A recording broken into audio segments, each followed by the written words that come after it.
With the help of the Leventis family, the construction of 13's new home was completed in less than a month. The only reason why it took longer than it should have been was because of 13's blueprint. He had requested the builders to use specific materials on some parts of the home, which he would use to help him channel rune magic later on. Instead of drawing the symbols on the house himself, 13 commissioned painters and other artists to paint, sculpt, and build these symbols, making it look as if they were works of art. The house had 3 floors and 5 underground floors. The special metals that were used on the underground levels were very hard and tough, which could easily tank the full-powered blow of rank 6 djinns and magians. 13 could have used sturdier materials, but they would have been too expensive, despite the fact that they had millions in their savings account. Since he would empower these fortifications with rune magic anyway, he decided to save his family a bit of money, which they could use to buy monster parts for his father's crafting experiments. The 7-year-old had also asked the Leventis engineers to construct the teleportation gate on the first floor of the underground base. The second floor was the training area. The third floor was 13's laboratory, where he planned to do his experiments. The fourth floor was meant to become the storage area for monster parts, cores, and other miscellaneous items. The last and final floor was meant to be the place where the finished products would be stored, as well as the evacuation area if another monster outbreak were to happen again. The smithy was built outside the house since it required a lot of space, in addition to needing a room to store items in. All in all, 13 was quite satisfied with how the house was built. Not only was it bigger and more comfortable to live in, but it also had added layers of protection that wouldn't lose to the main residents of the Leventis family.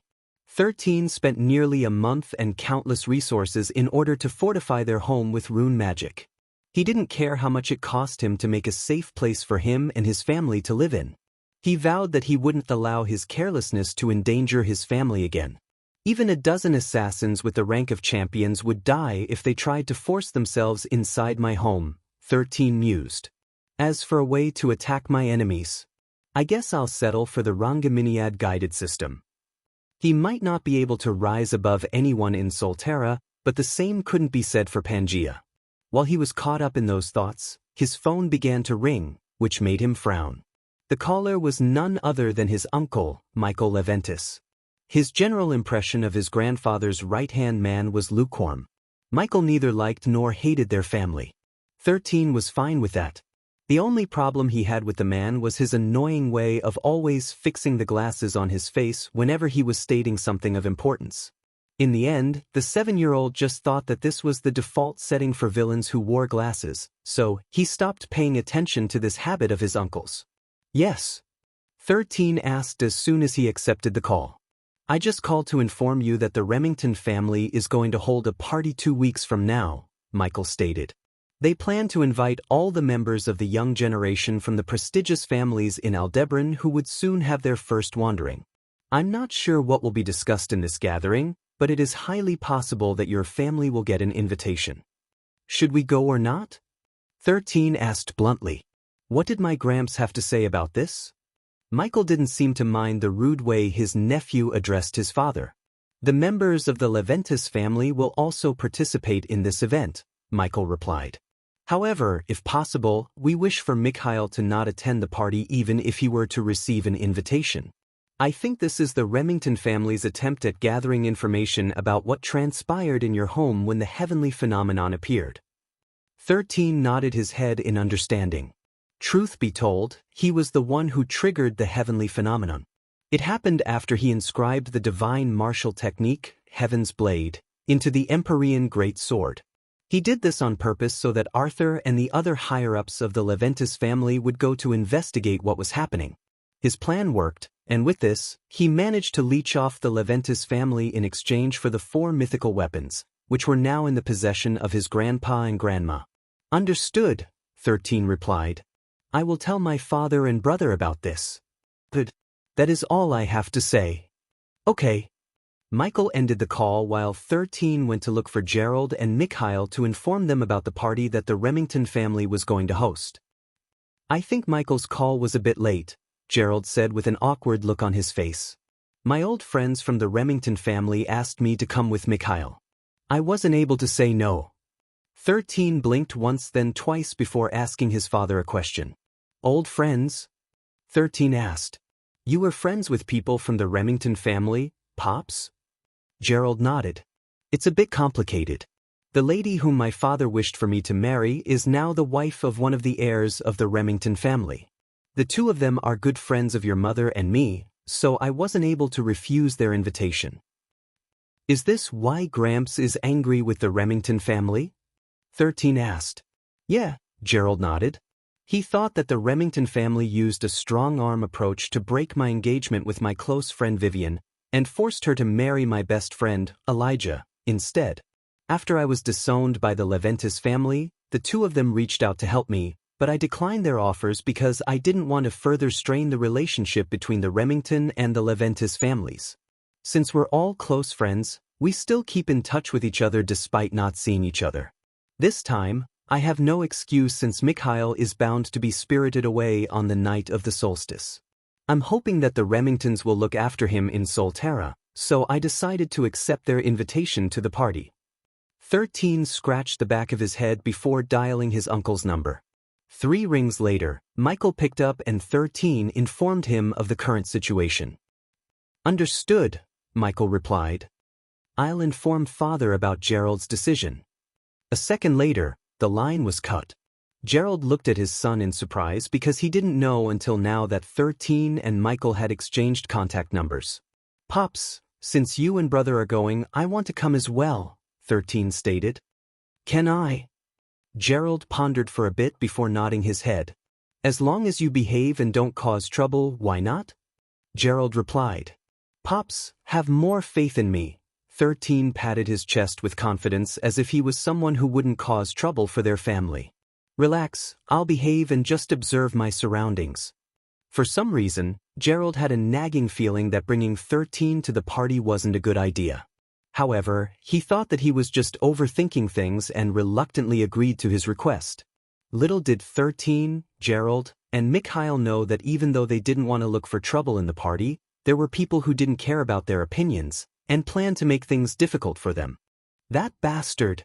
Arthur couldn't help but curse out loud because his plan to keep Gerald's family away from the Remington clan just went down the drain. They had worked very hard to keep a tight lid on the incident that happened several months ago where the image of a heavenly sword appeared above the base of the mountain where 13's home was located.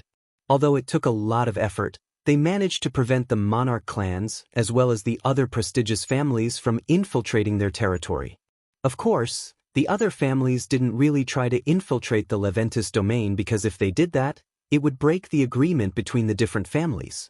They simply asked what happened and, if possible, would like to see the place where the phenomenon appeared. Arthur simply told them that he was practicing a new martial skill, which made the giant sword appear. The other families doubted his answer, but since they couldn't really push the matter, they decided to pull back and plant spies in Oakheart City to see if the incident would happen a second time. We can't exactly ask them to travel alongside us since you have already disowned Gerald, Michael commented. Doing so will just make the other members of the family, as well as the branch families, think that you have gone back on your word. Although I'm sure that they would not say anything when you show favoritism to Gerald, it would send the wrong signals not only to our faction, but to the other families as well. Michael couldn't help but smile internally after seeing the annoyance on his father's face. Usually, Arthur was a very calm and collected person. Although he was hot-headed, he had good control over his emotions. But whenever he reached his limit, all hell would break loose. The incident that caused Gerald to be kicked out of the family was one of those instances. Ever since Zion came to the Leventis family for his birthday, his temper has gotten the better of him time and time again, Michael thought. I got to hand it to that nephew of mine. He knows how to tick my father off. Several minutes passed in silence before Arthur finally calmed down. Communicate with Gerald and make sure that he and his sons won't mention anything about the mythical equipment, Arthur ordered. Michael nodded. Understood. Meanwhile, in 13's home. Mikhail, you have grown very strong for the past few years, 13 said to his brother, who was seated in a cross-legged position in front of him. But there is still something that I haven't taught you. Currently, you still have one fatal weakness, and if this isn't resolved, I'm afraid that others may be able to take advantage of you in the future.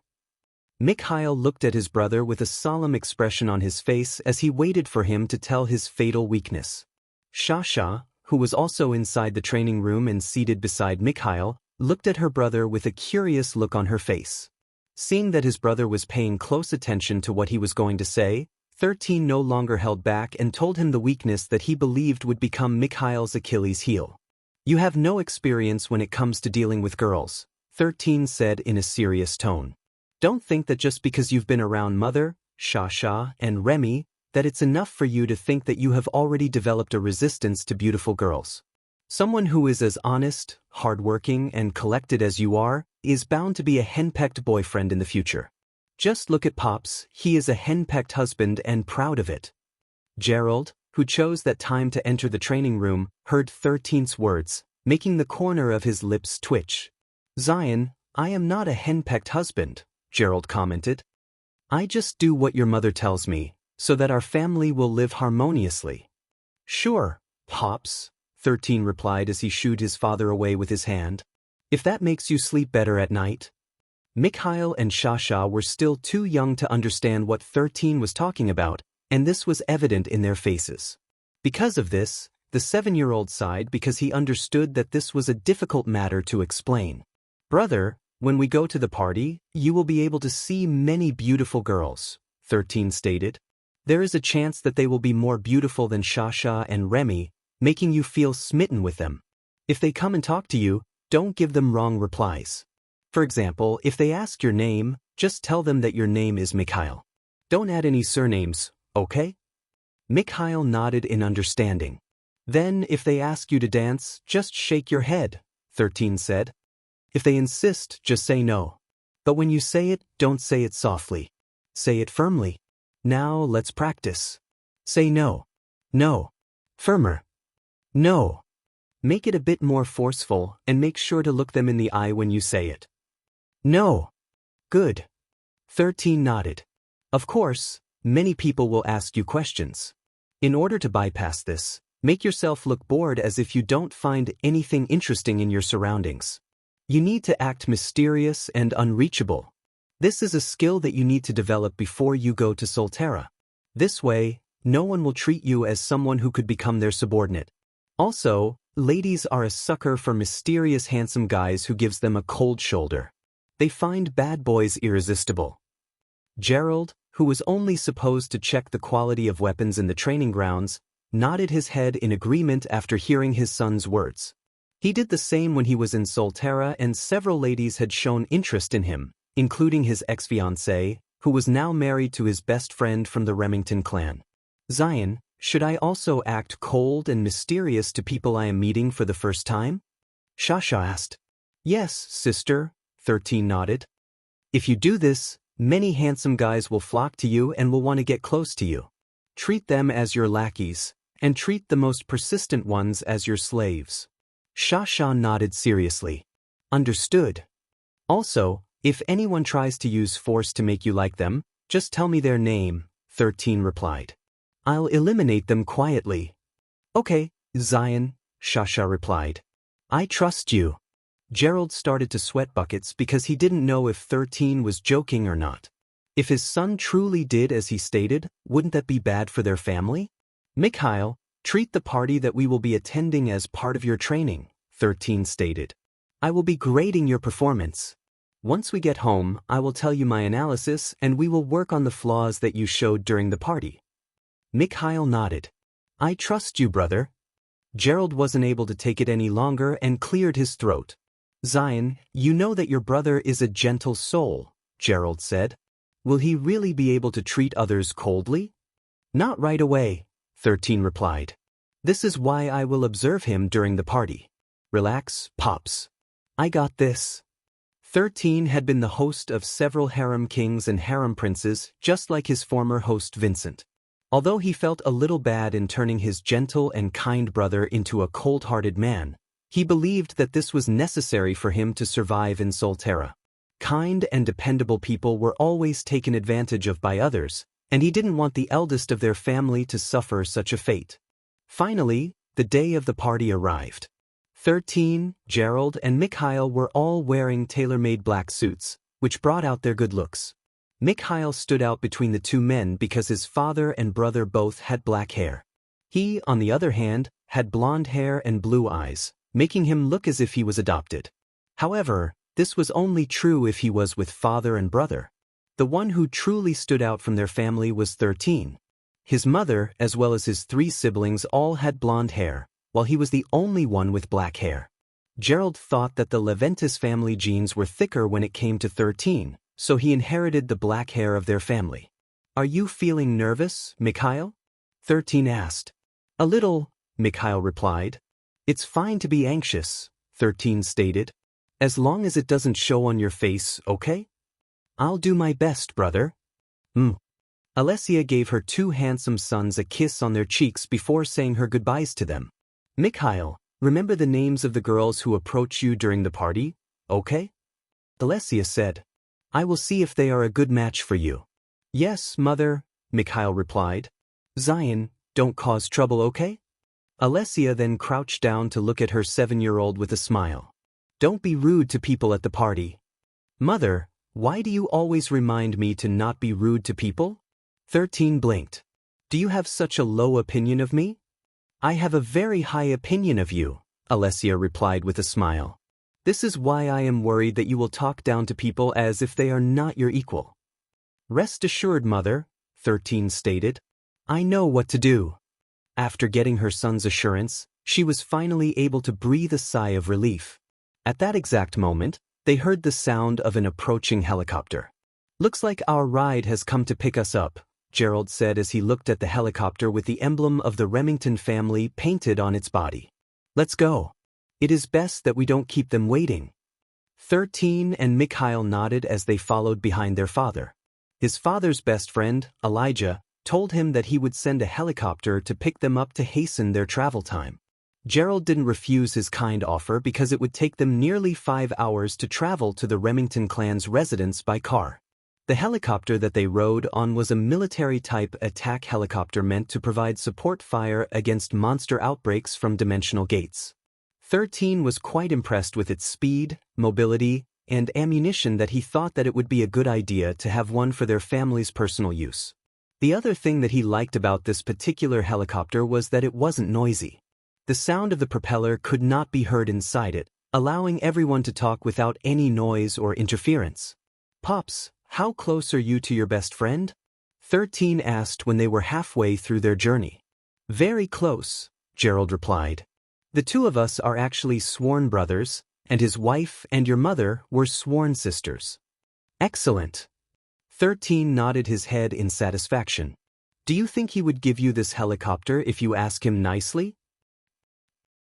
Gerald, the helicopter pilot, as well as the guide from the Remington clan were all rendered speechless by 13's shameless question. Probably?" Gerald cleared his throat. "But I don't think I'll be asking him this.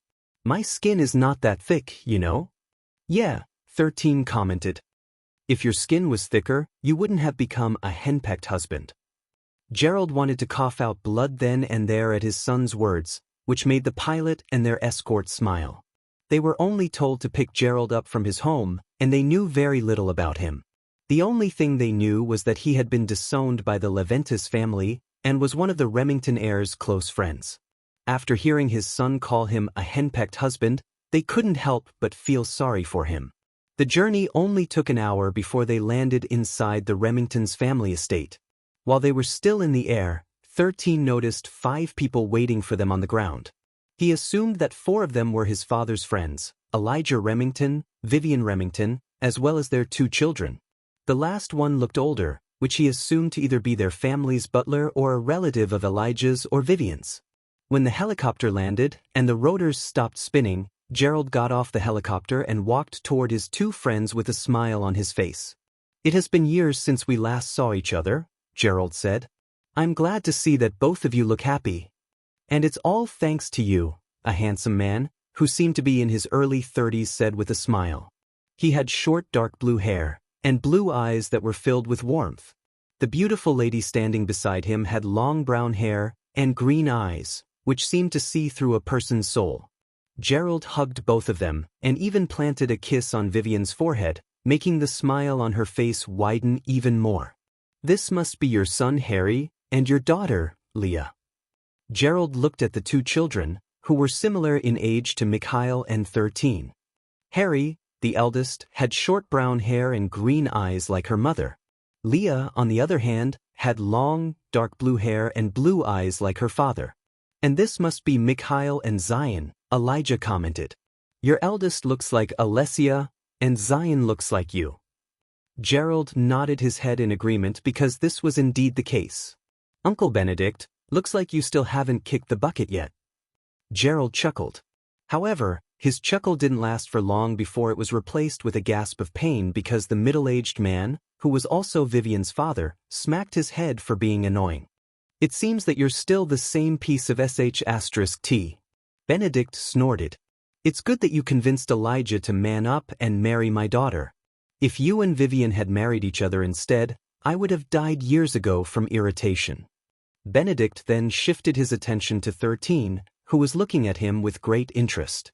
Unlike his brother, Mikhail's face became a little pale after seeing his father getting smacked by the middle-aged man, whose aura was leaking from his body.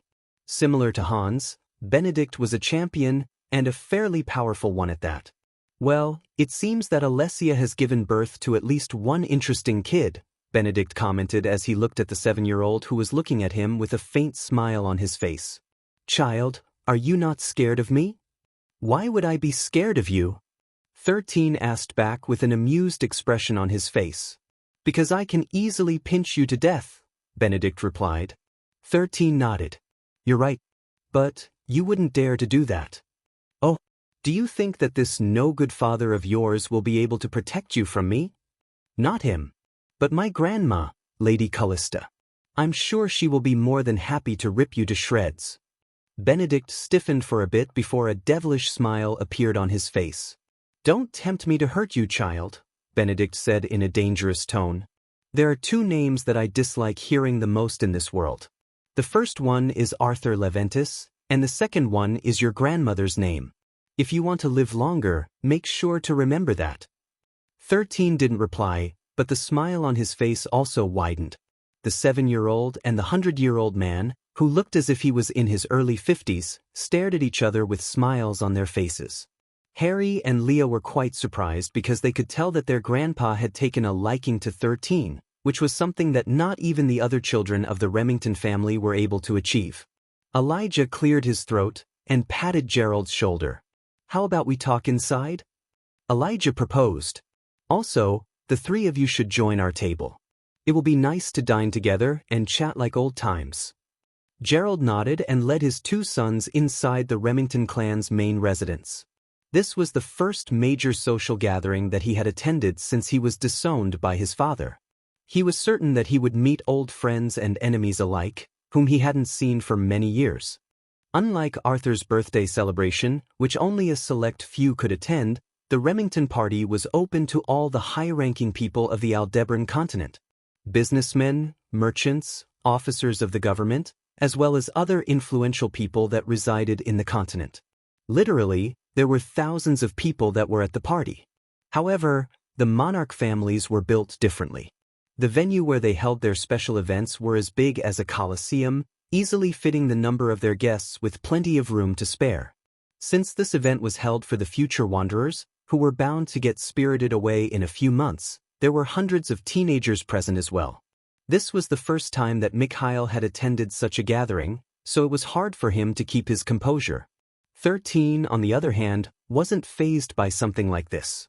He had seen grander and more prestigious events in the thousands of years that he had served as a system to his hosts. Although Mikhail was intimidated, 13 didn't fault him for it. After all, his reaction was perfectly normal for a 13-year-old boy who never had the chance to meet other people and have friends. Simply put, the eldest of their family was overwhelmed due to the liveliness of the venue, and for some reason, Elijah's eldest son, Harry, found Mikhail's reaction quite amusing. 13 didn't plan to help or protect his brother during this event. He wanted this to become a learning experience for Mikhail, who would soon enter a bigger world filled with danger. Danger that didn't only come from monsters, but from his fellow humans as well. Elijah and Vivian were also paying close attention to Mikhail. But, unlike their son, who was showing his inner thoughts, the two adults only smiled and teased Gerald for raising his son with too much love. Gerald's two friends brought them to their own personal table because they truly wanted to talk to him about many things. They hadn't seen each other for many years because Gerald didn't want to involve them with the drama going on in his family. Elijah and Vivian both knew what kind of man he was like, so they did as they were told and only communicated with him using other means. While the adults were chatting, the children headed to the buffet area to take something to eat. "What kind of weapon do you use?" Harry asked Mikhail when the two of them had filled up their plates and were walking back towards their table. "Axe," Mikhail replied. "Are you good at using it?" "Good." Harry asked a few more questions after that, and Mikhail answered them with a word or two. The most he said were 3 words, and that was about it. He was sticking to the rule that his little brother had given him. When asked, answer with a word. If one word was not enough, then use 2. 10 minutes later, Harry stopped asking Mikhail questions because he felt like he was talking to a rock. He just ate as quickly as he could so he could talk to his friends, who were also at the party. His parents told him that he should make Mikhail and 13 feel comfortable during the event. However, he felt bored talking to Mikhail, so he left the table as soon as he finished eating. "I'm sorry about that," Elijah said. "My son was not a good host." "They're still young," Gerald replied. "Mikhail also isn't good at holding conversations." At least Harry tried. That was enough. Gerald was well aware why his son was acting this way. He was there when 13 told Mikhail how to act during the special gathering of the Remington clan, and his eldest son was just following the orders of his little brother. "Lately, I feel like the head of the family isn't me anymore," Gerald thought bitterly as he drank some wine, while eyeing his 7-year-old, who was enjoying the delicious food that was being served at the party. Ever since 13 returned home from the hospital, he had started to act strange. It was as if he was now a different person, compared to his timid son, who would sleep inside their room whenever there was a lightning storm because he was feeling afraid. It wasn't an exaggeration to say that 13 was now the one calling the shots in the family. If he wanted something done, he would do it without fail.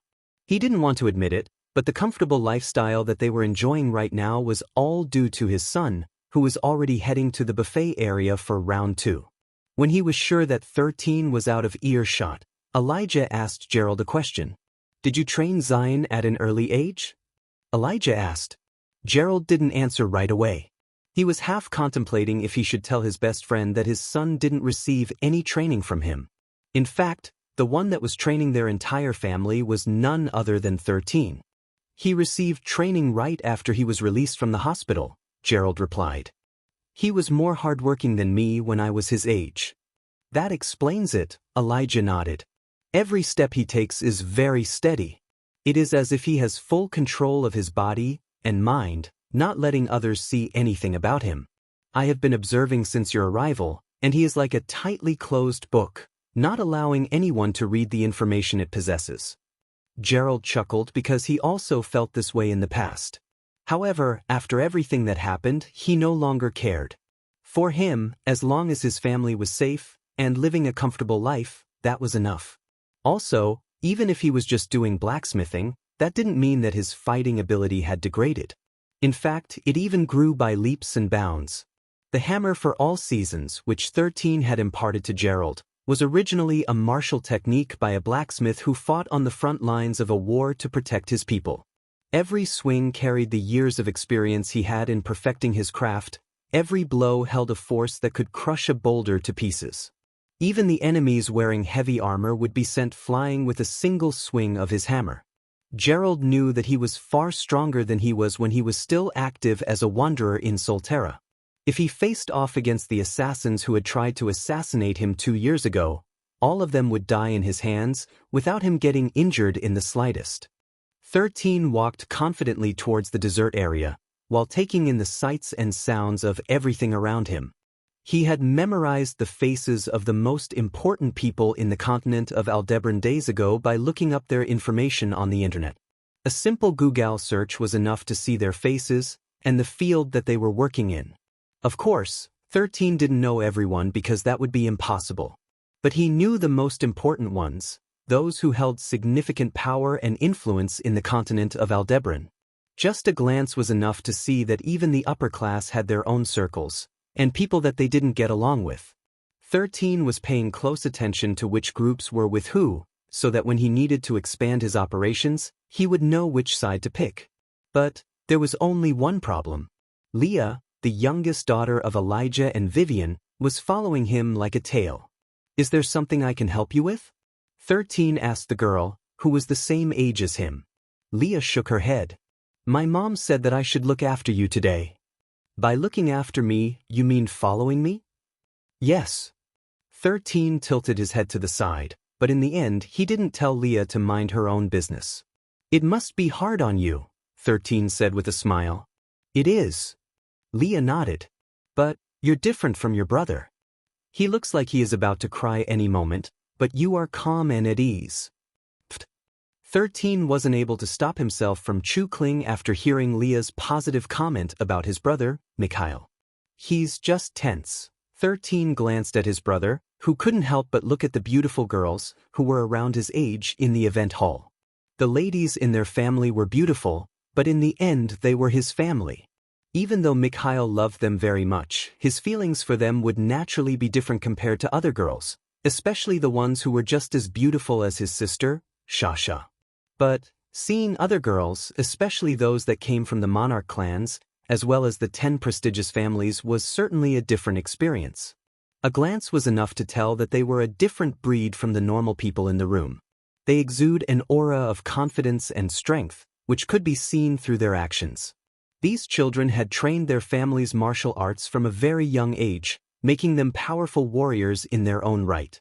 Although many of them still died during their first wandering, it didn't change the fact that their survivability was higher compared to the rest of the teenagers who were not able to receive proper training at their age. "So, tell me, are you familiar with the children of the monarch and prestigious clans?" 13 inquired as he added a small muffin to his plate. "Yes," Leah replied. "But not all of them." "Then, how about you tell me the things you know about them? For example, the blonde boy over there." 13 pointed at the teenager boy, whom he believed was around the same age as his brother, Mikhail. "That's Noah Griffin," Leah replied. "My brother said that he is one of the most talented children who will be having their first wandering this winter solstice. He is hoping that the two of them will be sent to the same place to take their trial." "Oh, a big shot, huh?" 13 smirked. "As expected." The reason why he asked for information about Noah was due to the fact that he was surrounded by many young teenage boys and girls. Clearly, he was someone of importance to have so many people trying to form connections with him. "The one with silver hair and red eyes is Matthew from the Stallard clan," Leah said as she took the initiative to tell him about the other important children in the venue. "He uses the spear and, according to my brother, he is very proficient in it." Leah then moved closer to 13 and whispered something in his ear. "The chubby boy beside him is Isaac Elrod," Leah whispered. "My brother says that he's nothing special. If not for the name of his family, no one would pay attention to him. He is also at the bottom of the hierarchy among the members of the young generation." 13 arched an eyebrow as he looked at the chubby boy with brown hair and green eyes. While he wasn't handsome, he was charming, and the way he smiled was filled with innocence, which made the corner of 13's lips curl up into a smile.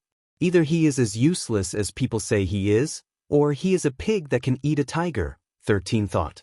If he is hiding his true abilities, then this guy is probably more dangerous than the other kids from the monarch clans. While he was deep in thought, Leah then pointed at another person, making 13 narrow his eyes. "His name is Clark Ashford," Leah whispered. "Just like Noah, he is one of the most talented among those who will start their first wandering. However, my brother said that his personality isn't that good." "Ashford." 13 narrowed his eyes as he looked at the handsome young man with red hair and green eyes.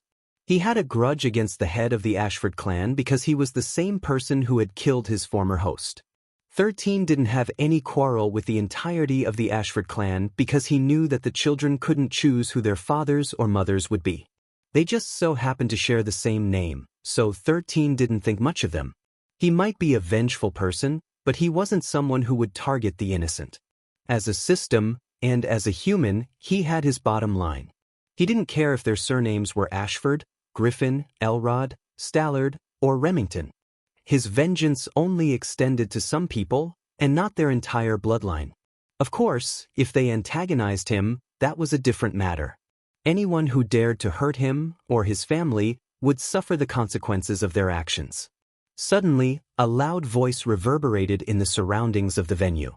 "Ladies and gentlemen, may I have your attention please?" The host of the event, Theodore Remington, said with a smile on his face.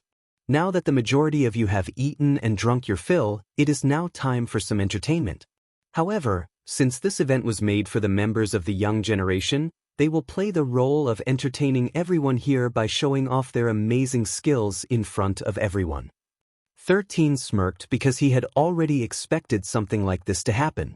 With so many competitive members of the young generation, it was only natural for them to showcase their skills in order to impress the 5 monarch clans, as well as the 10 prestigious families. Not all the children here were affiliated, and some of them were looking for sponsors and possible new masters who would help them survive and grow in Solterra. Standing on the shoulders of giants is the fastest way to grow in this world, 13 mused before glancing at his brother, who had a look of curiosity on his face. Although Mikhail wasn't a battle junkie, he was still very interested in fighting. In fact, ever since he received his martial technique, he made sure to train hard every day. The 7-year-old exchanged a glance with his brother, and the latter nodded his head in understanding. "It's showtime," 13 smiled. He had personally trained Mikhail, so he understood how strong he was. However, 13 wanted to know just how Mikhail would measure up against the talented members of the monarch clans, as well as the geniuses of the 10 prestigious families. "We held this event to help the next generation prepare themselves for what they are going to face in the world of Solterra," Theodore said. "I'm sure that your families have already prepared you to the best of their abilities. So, we will put those preparations to the test." With a single clap of Theodore's hand, the floor of the dancing area of the event hall parted to the sides, revealing an underground arena. There were 10 arenas in total, which meant that 10 matches could be held at the same time. The children of the different families had various reactions to this sudden change of events. Some of them smiled with confidence, others felt bored, while some were very eager to show their might to their peers, hoping that it would impress them. Others felt fear, anxiety, and doubt about what was going to happen next. They didn't know what the Remington clan had prepared, but knowing that they were one of the 5 monarch clans, whatever they had in store for the teenagers wasn't that simple. "I'm sure that the majority of you think that we will be holding a sparring match," Theodore stated. "While that is also good, I believed that fighting amongst yourselves might cause grudges and hostilities before you are even sent to Solterra. In order to prevent that from happening, what you will be fighting aren't humans, but the monsters of Solterra themselves. Worry not, we have only prepared rank 1 monsters, which are the monsters that you will be facing in your first wandering. Consider this as an initiation of sorts to the world that you are about to enter. As for your safety, worry not. We have prepared champions who will stop the battle if they deem that you are about to be seriously injured or, worse, die from the challenge. If you don't trust them enough to protect your lives, you can ask your guardians to serve as your protectors instead. Remember this, everyone, your safety is important to us. However, when you enter the world of Solterra, we will no longer be there to keep you safe. This challenge has a point system, and those who have the highest points will get a prize. But, remember this, only the top 100 will be eligible for the rewards of this challenge. But, the top 5 will gain even greater prizes. As to how the point system will be computed, allow me to explain the rules. We have captured many monsters, and you will be allowed to fight 3 of them. Each monster has a corresponding point value, depending on their difficulty. You can fight them in a 1-on-1 battle, 1 versus 2 battle, or you can fight all 3 at once. If you choose to fight all 3 monsters at once and win, their points will be multiplied by 10. While you can fight all 3 at once in order to get a high enough score to secure that you will be in the top 10, this is something that I don't highly recommend. All of you are still ordinary humans, and your strength is still only so much. You only have 1 life, and you should cherish it while it lasts. So, without further delay, I hereby announce the start of the challenge. Loud cheers reverberated in the surrounding as the challengers all lined up to participate in the challenge. However, just as the contestants were about to start the first round of battles, someone spoke up, which caught Theodore's attention. "Excuse me, I have a question regarding the event." Everyone's gazes landed on the 7-year-old boy, who had a plate filled with muffins. Leah, who was standing beside him, felt intimidated by the countless stares that suddenly turned in their direction. Because of this, she subconsciously hid behind 13, in order to shield herself from the unwanted attention. What she didn't know was that this action of hers made the Remington clan wonder why one of their children was hiding behind the black-haired boy with green eyes. "Ask away, little boy," Theodore said with a smile on his face. However, he made a mental note to find the identity of this child, who didn't flinch away from asking a question of a champion like him.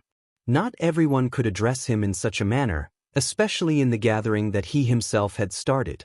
"I have a question about the monsters," 13 said.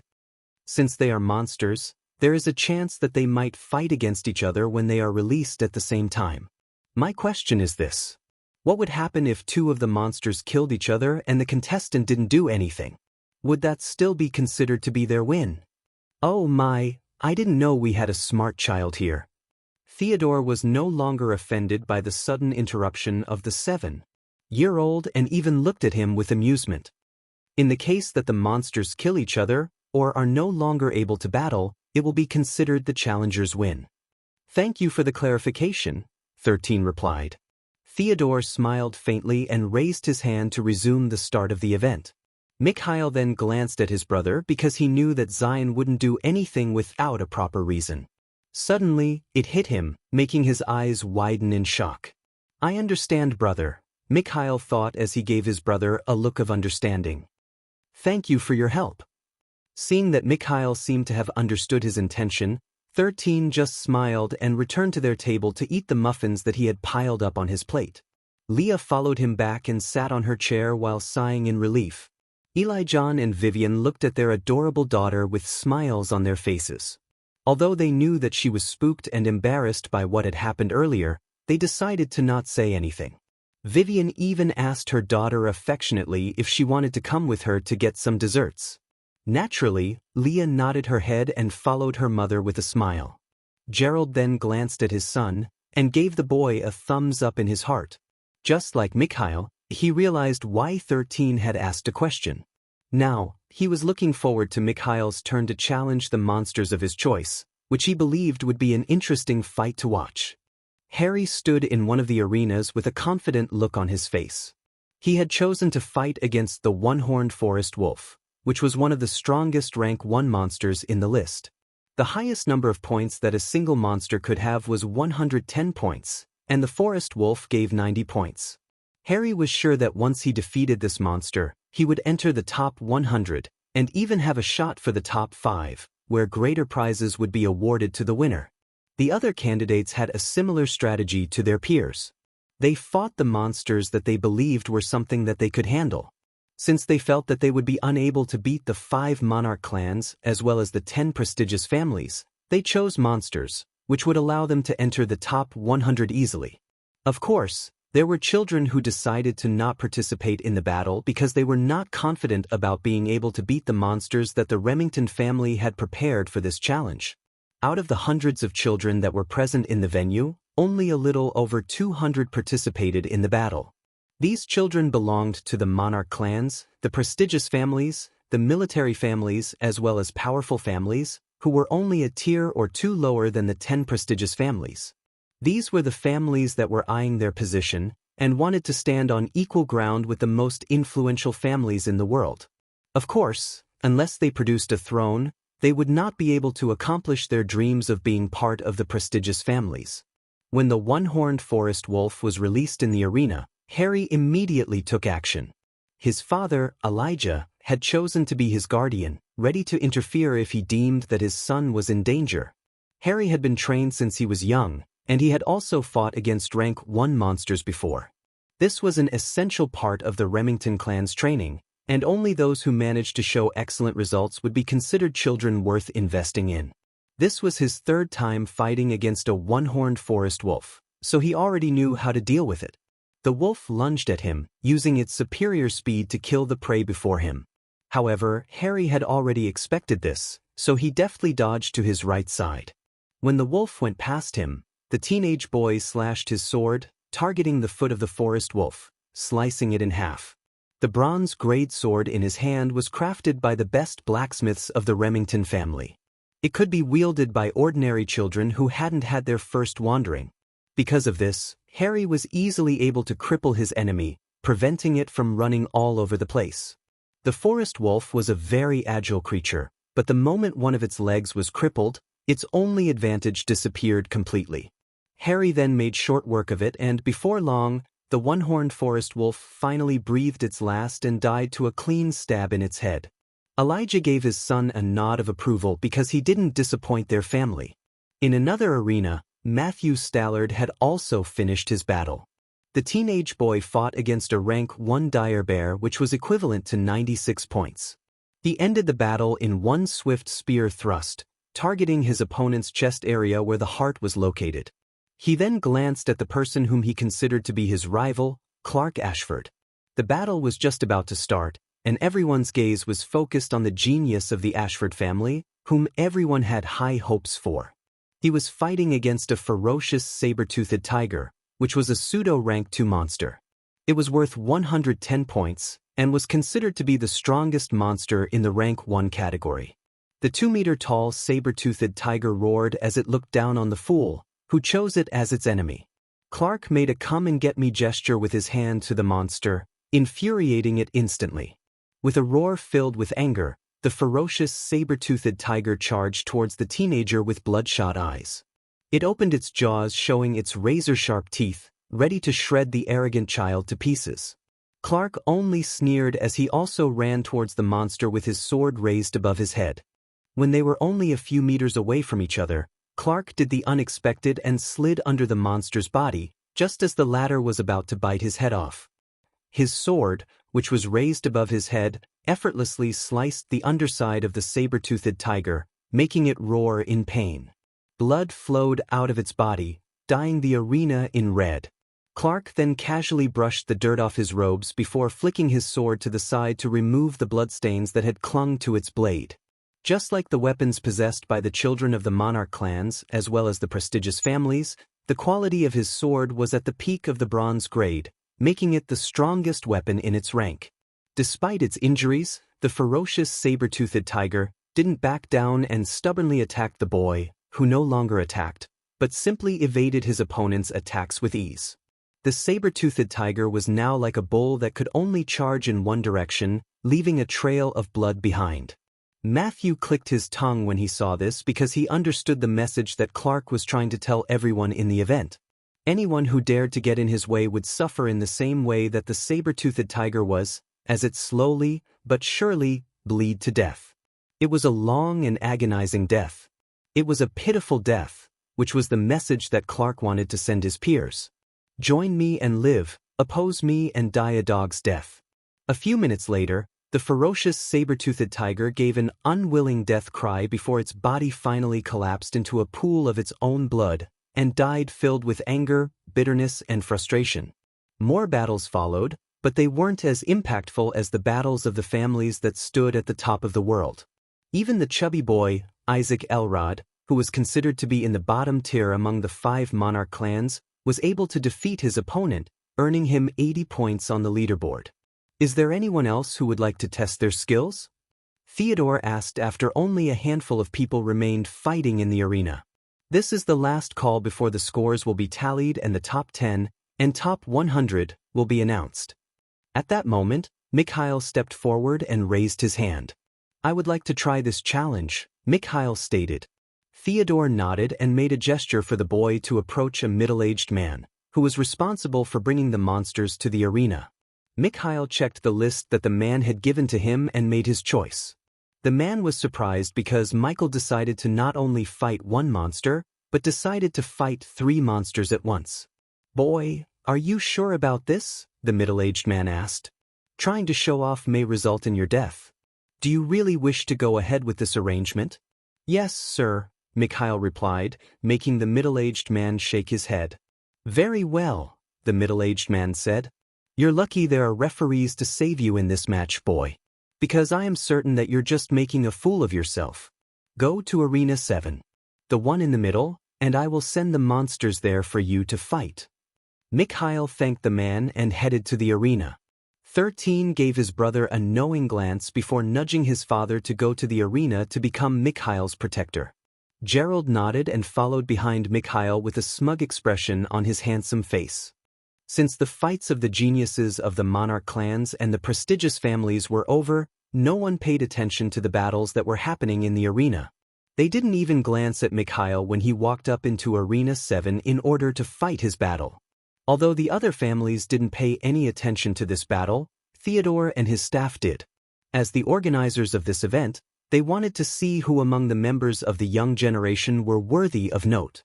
Arthur and Michael, who were seated in the VIP area, alongside the other members of the 5 monarch clans and 10 prestigious families, had been chatting about the latest situation of the human kingdoms in Solterra. They were also discussing the eventual descent of countless jinns and magients into the Signy continent. Although everyone was very casual about it, they all knew that they couldn't allow the jinns to conquer another continent, which would further decrease the territories that were owned by humanity. Their general consensus was that as long as there weren't any Tier 9-dimensional gates appearing, they would do everything in their power to prevent the collapse of another human continent.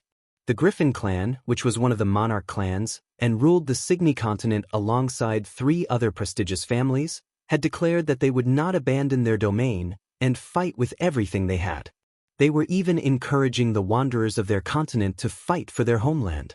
In order to strengthen themselves for the upcoming invasion, they decided to become the subordinates of the Griffin clan and increase their ranks as soon as possible. Suddenly, one of Arthur's old friends noticed Gerald walking towards the arena and smirked. Arthur, isn't that the son that you kicked out of the house? Lawrence Smith asked. The Smith family was one of the 3 other prestigious families that ruled Aldebaran alongside the Remington clan. They were all allies on the surface, so they acted like all of them were friends during these gatherings. Arthur smiled. It is indeed my unfilial son. I wonder how he was able to get an invitation to this party. Lawrence chuckled. I've heard that he stopped going to Solterra after getting targeted by Death Wish. I think he made the right decision. In the face of certain death, it is best to just live in peace and no longer go to dangerous places. Are you talking from experience? Arthur arched an eyebrow. I've been asking you to come with me to challenge a Tier 8-dimensional gate, but you're too scared to even try. Are you that desperate to become a monarch? Lawrence sneered. Unlike you, I don't plan on dying. Good luck finding partners to go with you on your suicide mission. In order for thrones to become monarchs, they needed to challenge a Tier 9 gate once, or a Tier 8-dimensional gate twice. Arthur had already challenged one such gate, but at the cost of him losing over 1,000 subordinates and 3 close friends of his. Their ranks were of the Grandmaster and Champion ranks, but in the end, less than 50 people survived. It was a crippling blow to the forces of the Leventis family, which made him reconsider his options. If not for the fact that he was already a throne at that time, the other families who wanted to take their place might have done so. Lady Callista and Hans were 2 of the people that survived this fight, and after that battle ended, they vowed to never attempt it a second time.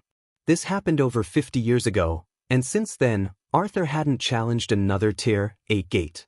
If the 10 prestigious families worked together, they could probably produce a monarch. But none of them were willing to risk their lives in the attempt. The moment they died, their families would suffer, so they were content with being thrones, and no longer tried to aim to become a monarch. So, that boy he is escorting to the arena is one of your grandsons, huh? His looks aren't too shabby, Lawrence commented. If he is any good, I might consider letting him marry into my family.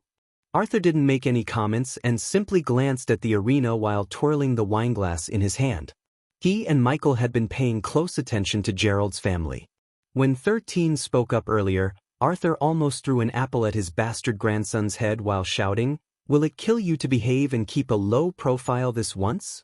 Fortunately, Arthur was able to hold back since 13's question wasn't that important. Even so, he knew that Theodore and the Remington family were also paying close attention to Gerald's family due to the heavenly phenomenon that happened a few months ago. Just before Mikhail stepped into the arena, Gerald handed him an axe that he had personally crafted for his son. This was a peak-grade bronze weapon that Mikhail used whenever he was training his martial technique inside their training room. Although he would be unable to use this weapon until his second wandering, he still used it a lot and had gained a better understanding of his abilities. Mikhail was also paying extra close attention to his nephew, whom he would see fight for the first time. Suddenly, 3 cages were brought to the arena, which made the children, who had finished their fights, look over in confusion. There was only one person in an arena, so they were wondering where the other 2 monsters would be taken.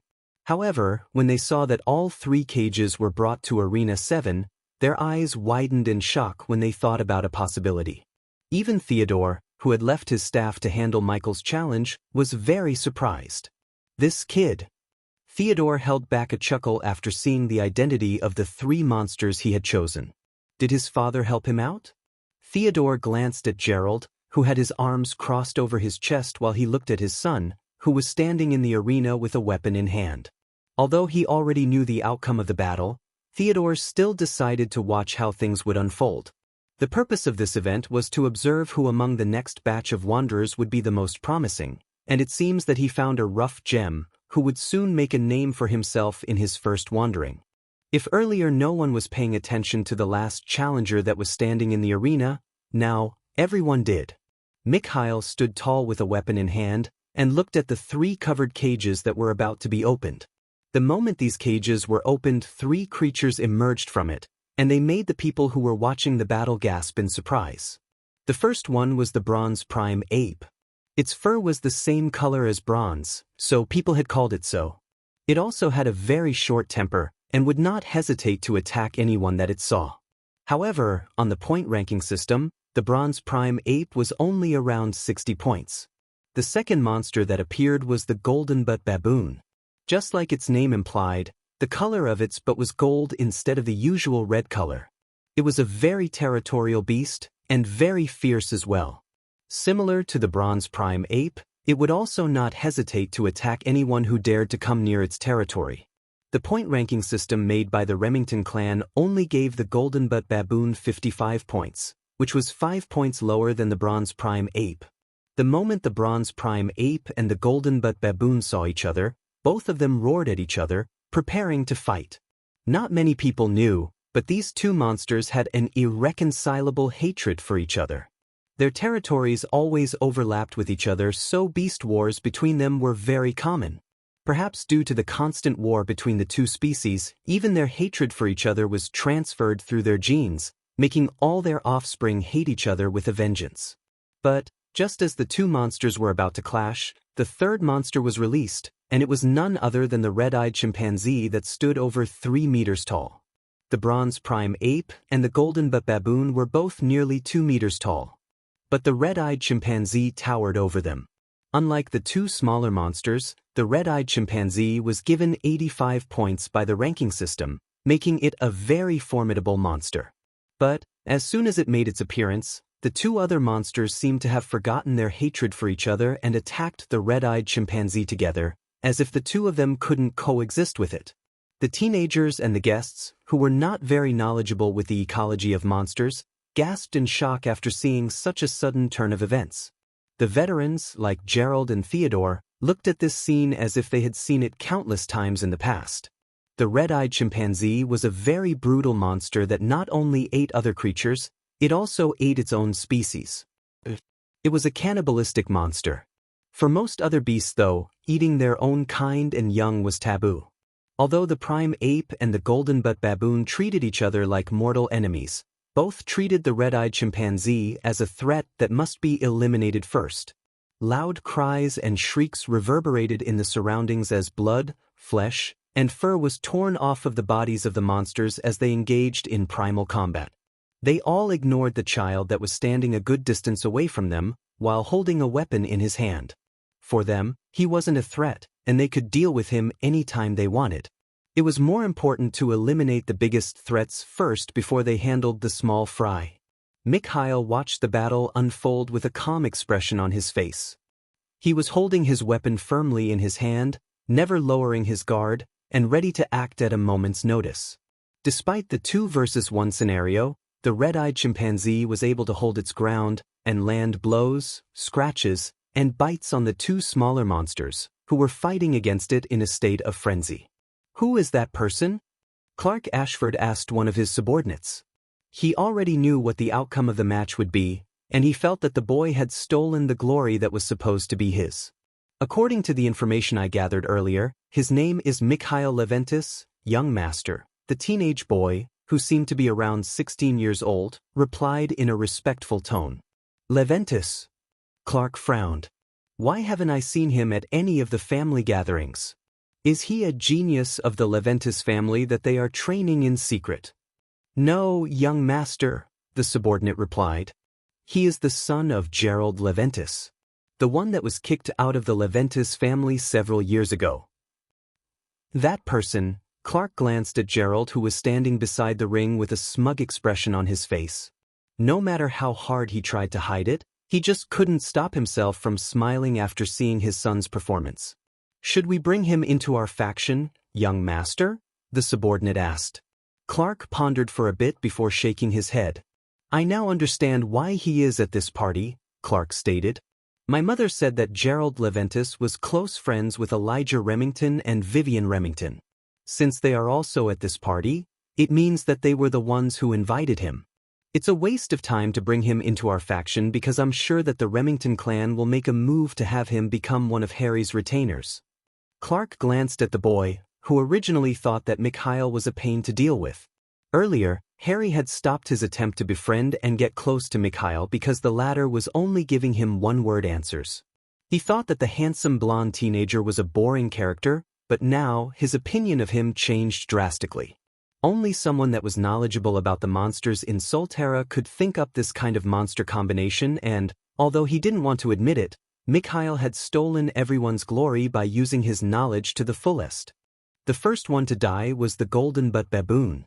The red-eyed chimpanzee was able to bite and rip out a good chunk of its throat, making the monster bleed to death. However, before it died, the golden butt baboon managed to blind one of the chimpanzee's eyes, as well as seriously injure it. The bronze prime ape, on the other hand, managed to rip off the red-eyed chimpanzee's right arm, making it roar in pain and anger. Just as everyone thought that the bronze prime ape would be able to go for the kill, the red-eyed chimpanzee made a desperate lunge and pinned the bronze prime ape to the ground.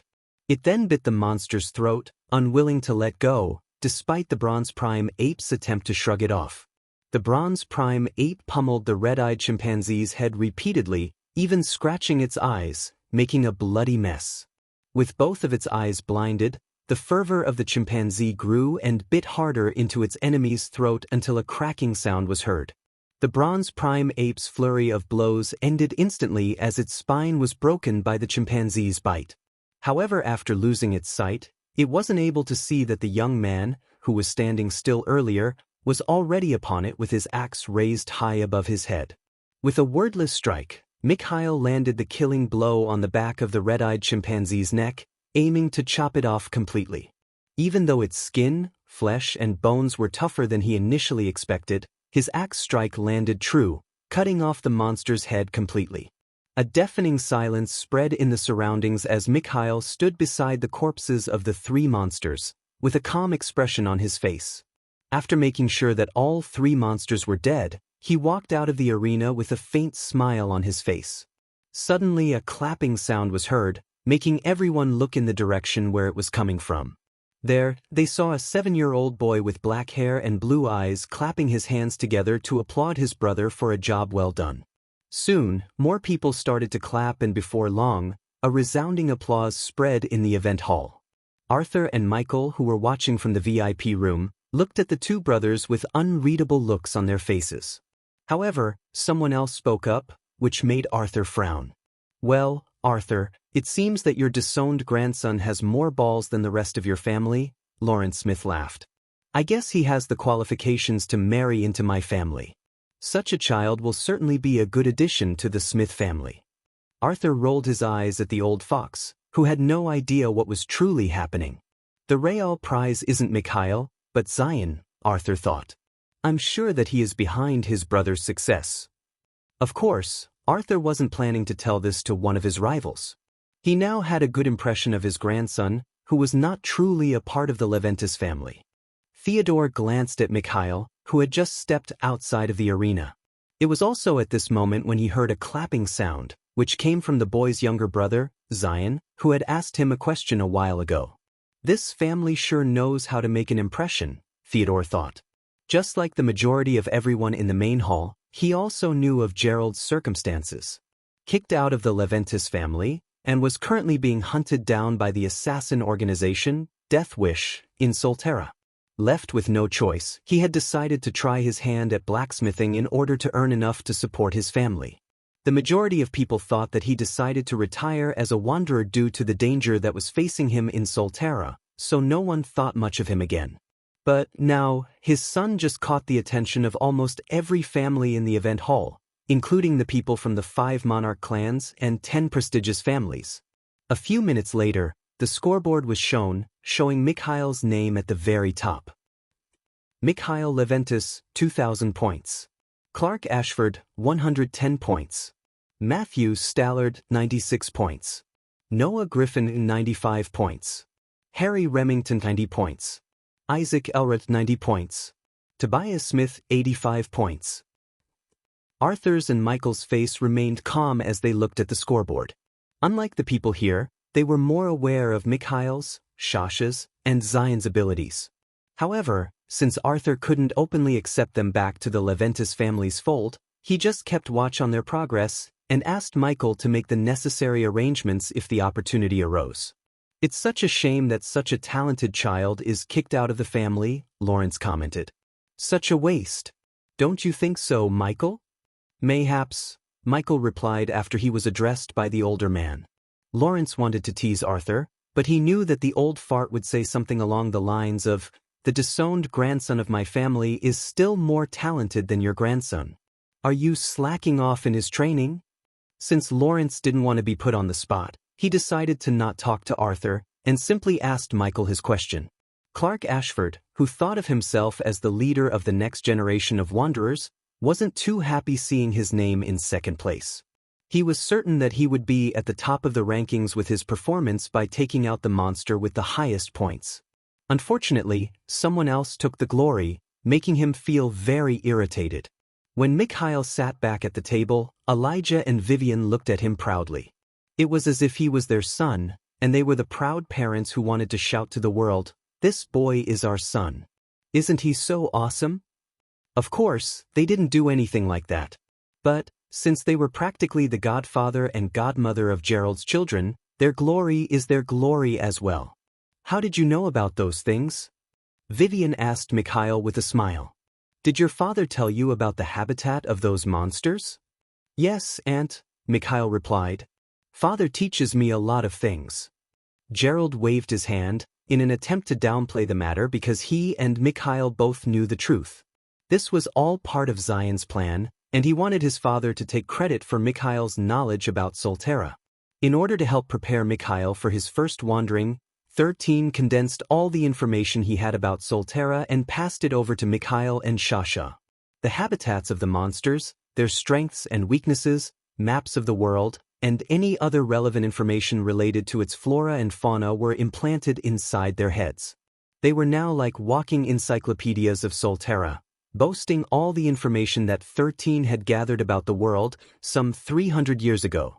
Of course, he also knew that his information was outdated, but since he wanted Mikhail and Shasha to be as prepared as they could be for their wanderings, he made sure to give them everything he knew about the world. Fortunately, even after 300 years had passed, the relationship between the three monsters that Mikhail had fought remained the same. After an hour, Theodore awarded the top 100 with the prizes that he had promised. As for the top 10, he had prepared something more special for them. The top 10, please come with me, Theodore said and motioned for the most outstanding children of the current generation to follow behind him. People watched as 11 children walked behind Theodore with smiles on their faces. However, after counting, they realized that there was one additional child who wasn't supposed to be in that lineup. Michael fixed the glasses on his face as he watched his father almost snap the wineglass in his hands in half.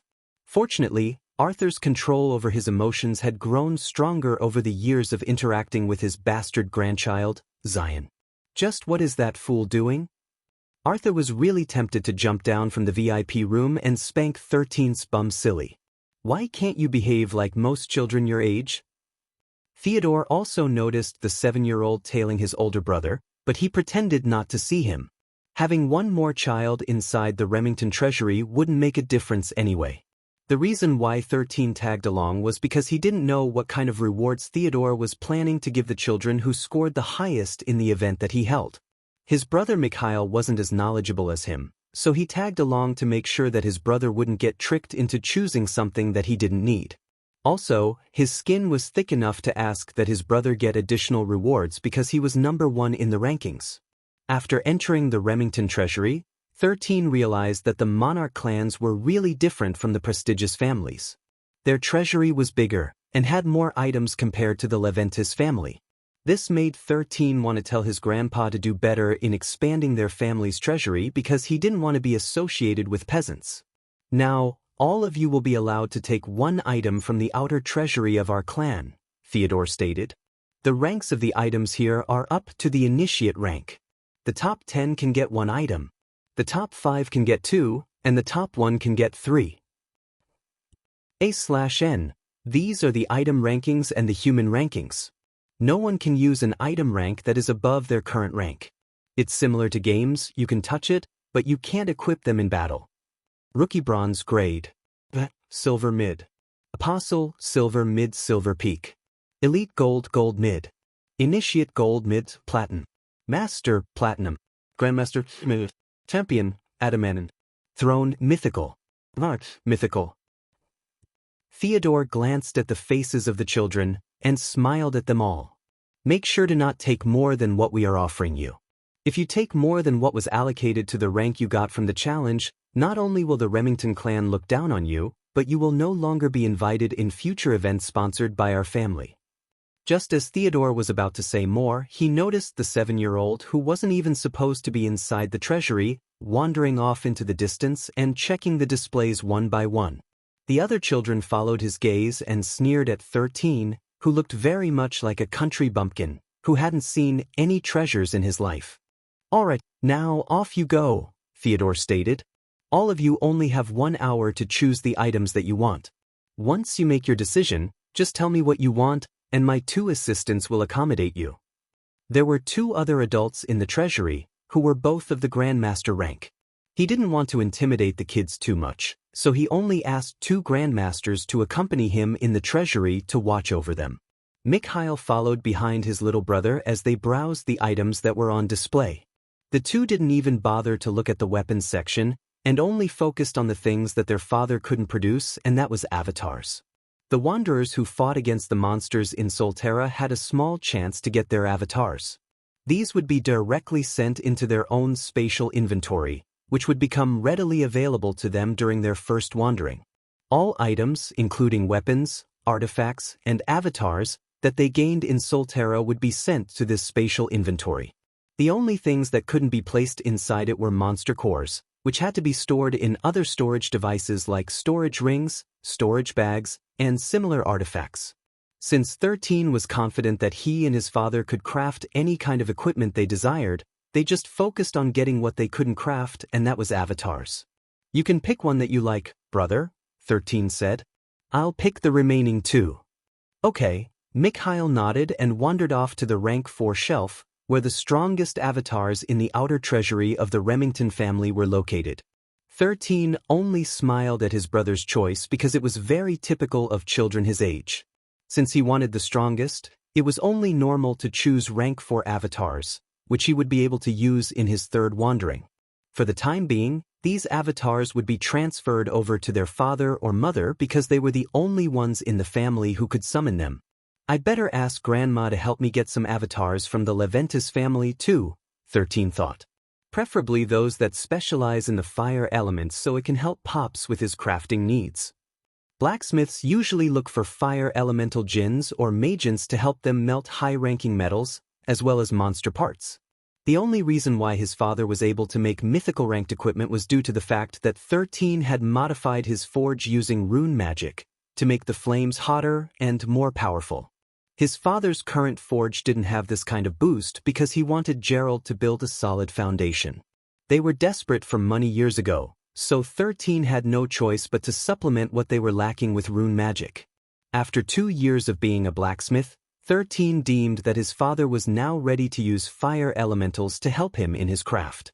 Also, he thought that it was also about time that he taught his mother the divine-ranked martial technique, 10,000 concoctions, making her an alchemist. Mother also needs a fire elemental, but since she is a beginner, I need to look for something that she could work with until she becomes proficient.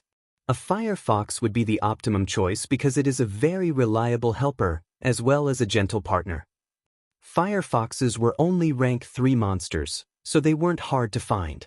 However, getting their avatars wasn't a simple task.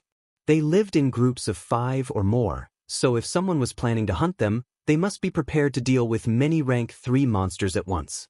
Of course, high-ranking humans could easily do this, but that didn't guarantee that they would get their avatars. In fact, the higher the rank, the less chances that they would get anything from lower-ranked monsters. Those who had the rank of master and above had a very small, to almost non-existent, chance of getting anything from these monsters, so they no longer actively hunted them. The one made sure that stronger people wouldn't be able to farm low-ranking avatars, that they could pass on to the younger generation. Fortunately, the Remington family had a fire fox in their collection, so 13 asked one of the grandmasters to add it to the rewards that were to be given to his brother. Since Mikhail was in agreement, the staff collected the avatar, which was in the form of a miniature crystallized fire fox. This was how people traded their avatars in the world. They would transform their avatars into their miniature crystal forms and hand them over for trade or auction.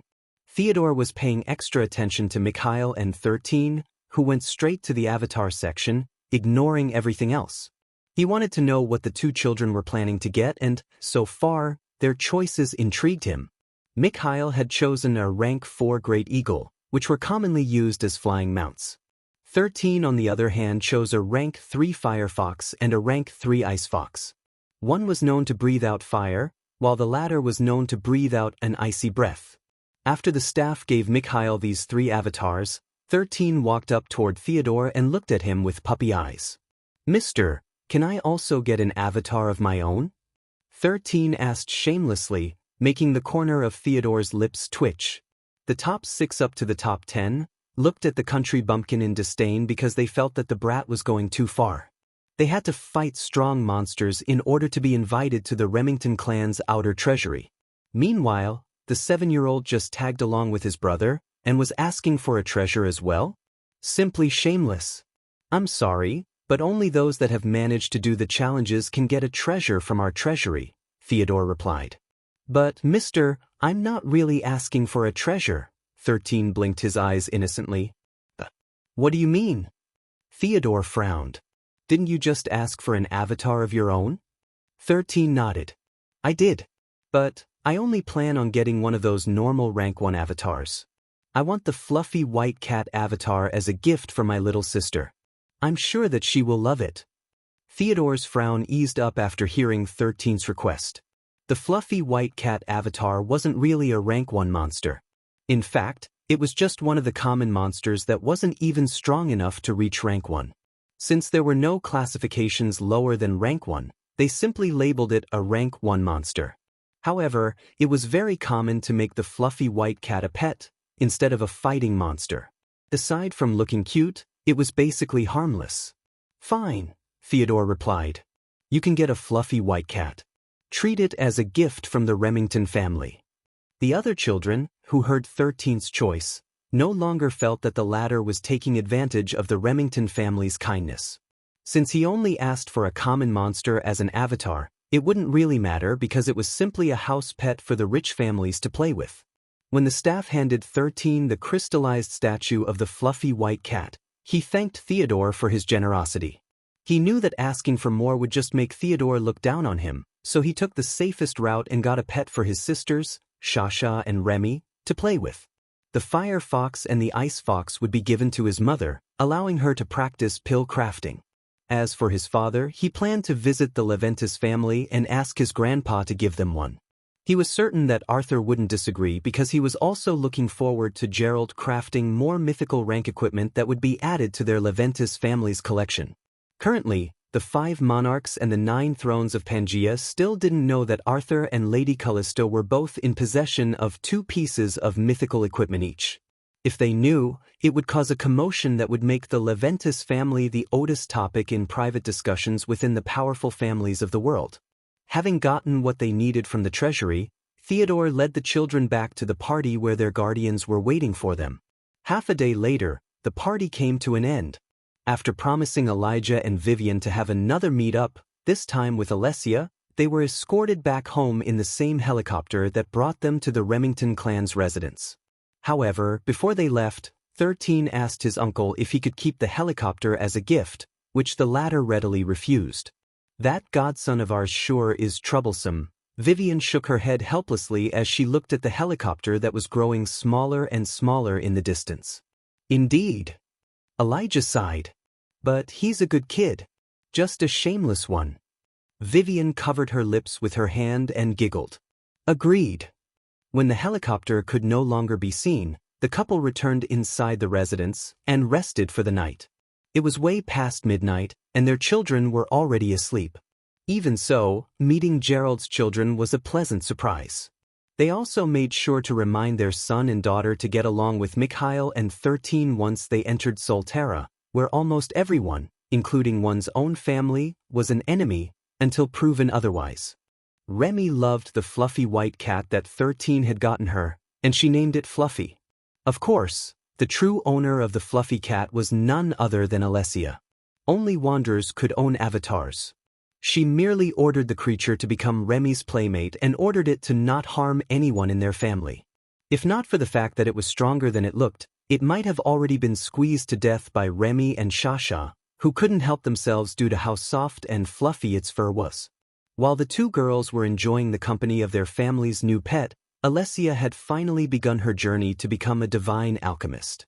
The fire fox and ice fox were both useful for alchemists. The former could help her light her cauldron, while the latter could augment it with its ice flames, depending on the situation.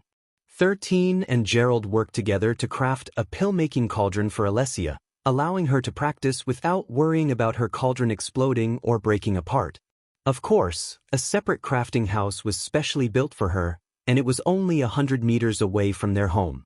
13 knew that accidents could happen, so he deemed that, in order to lower the risk of fires, it would be best to not let his mother craft inside the house. He had asked her to craft the most basic pill to practice her craft, which was the stamina pill. Eating this pill helped restore a bit of stamina, which was very helpful in most cases. To 13's surprise, his mother had talent in alchemy. Out of 10 attempts, she succeeded thrice, which wasn't a bad starting point for beginners. Also, another surprise came to their family a week after the event in the Remington clan's main residence. Michael came to visit them and talked to Gerald about something. An hour later, Mikhail went with his uncle back to the Leventis family to undergo real combat training against monsters from Solterra. 13 already expected that something like this would happen because, at the end of the day, Mikhail's performance during the competition earned the Leventis family some prestige. It didn't matter that Gerald had been kicked out of the main family line. The only thing that mattered was that Mikhail carried the Leventis family name. Paired with the skills he displayed, that was more than enough for him to be treated as one of the prodigies of the current generation. Every day, from morning till noon, Mikhail would go to the Leventis main residence to train. Every night, he would report to 13 and his father what he did during the day. 13 wasn't surprised when he noticed the subtle brainwashing that Arthur and Michael were doing to Mikhail. The two were starting to make Mikhail realize the importance of their family name, which held the position of one of the 10 prestigious families in the world. They wanted to make sure that Mikhail would end up thinking that the only ones who would be able to support him in the future were none other than them and not his father, who had been kicked out of the family. They gave Mikhail the best training partners, the best resources as well as the best supplements, all part of their plan to make his brother realize the difference between the main family and a disowned family. Unfortunately for them, their brainwashing was several years late. 13 had completely and thoroughly brainwashed his brothers and sisters to the point that even if the monarch clans were to personally take them under their wing, the two wouldn't bow their heads in submission. Sure, they might be impressed and even surprised by what these families had to offer. But that was it. In the end, that was all that they could do. 13's brainwashing was so thorough that when Gerald found out about it, he didn't know if he should laugh or cry at his son's antics. However, 13 assured him that everything he was telling them was the truth. He even declared that there would come a time when their own family would become the main branch of the Leventis family, and Arthur's family would become their branch family. Gerald only thought that his son was simply saying these things to ensure that Mikhail and Shasha would not be swayed by the other families. But this all changed when he managed to produce the 4 mythical equipment. Granted that the one that turned his crafted items into mythical equipment was his son, it was also at that moment when he realized the 13 hadn't been bluffing. They indeed had the potential to become the main branch of the Leventis family, and might even surpass the monarch clans in the future. So what if the Leventis family and monarch clans were richer than them? No matter how rich they were, it was impossible for them to buy all 4 pieces of mythical equipment if they were to be auctioned to the public. So what if they had a treasury of rare weapons, armor, and other artifacts? Now that Gerald had picked up the hammer and taken the profession of a blacksmith, it was only a matter of time before he consolidated his experiences and reached enlightenment. This would allow him to not only craft mithril and adamantine grade equipment but also gears above those grades as well. Even without his son's help, he believed that he would be able to craft his mythical grade gear as he got more used to his profession. It may not happen tomorrow, in a week, a year, or 5 years from now, but without a doubt, Gerald was certain that he would reach that point. And after he crafted a mythical equipment, he would aim for legendary gear, and after that divine. Once the time came when he succeeded in crafting mythical equipment without Zion's assistance, Gerald could just place a plaque in front of their family gate that says Leventis Family Main Residence, and no one would dare to correct it. Dare to annoy the blacksmith that was able to craft mythical grade equipment? Simply courting death. 13 also stated that the Leventis family would offer them support in the future, and when that happened, they should just accept it. Since they were their vassals, it was only normal for them to serve their masters. Soon, 13's entire family no longer thought of the Leventis main family as some kind of big shot. In their minds, they were the main family, and Arthur's family was only there to make them look good. Of course, if 13's grandpa were to know that his no-good grandson had brainwashed his family into thinking of him as their servant, he would have definitely strangled the boy and whipped him 1,000 times until he repented. Unfortunately for him, he didn't know and would continue to remain oblivious to the fact that his family was already the branch family in his no-good grandson's eyes. Gerald was now on the same page as 13. Since he had already been disowned, he would make his family the true main family of the Leventis clan. And once that happened, his laughter would be heard not only in the continent of Aldebaran but the entirety of Pangea as well. Time passed ever so swiftly, and finally, the day of the solstice had come. At this time, a profound silence spread across the entirety of Pangea as families gathered together to wish their families' teenage boys and girls who had turned 13 or about to turn 13 a safe journey. Regardless of whether they liked it or not, the majority of them would be sent to a dangerous world to partake in a challenge that would either result in their survival or death. 13 didn't know what kind of qualifications or conditions must be met for a person to become a wanderer. The only thing that would guarantee a teenager to be spirited away was if their parents were both wanderers. As for the rest, they would either be taken to that world randomly on a whim or by fate. The night of the solstice was always a moonless night. It was the longest night of the year, and it held a solemn meaning to the world of Pangea, for this was when their children would be spirited away to embark on their first wandering.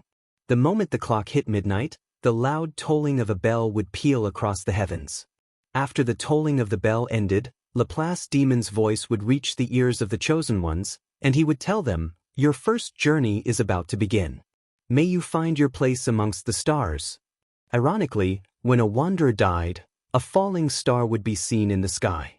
This was why whenever people saw many shooting stars in the sky, they'd be worried, because it could only mean that a calamity had befallen countless wanderers, wherever they might be.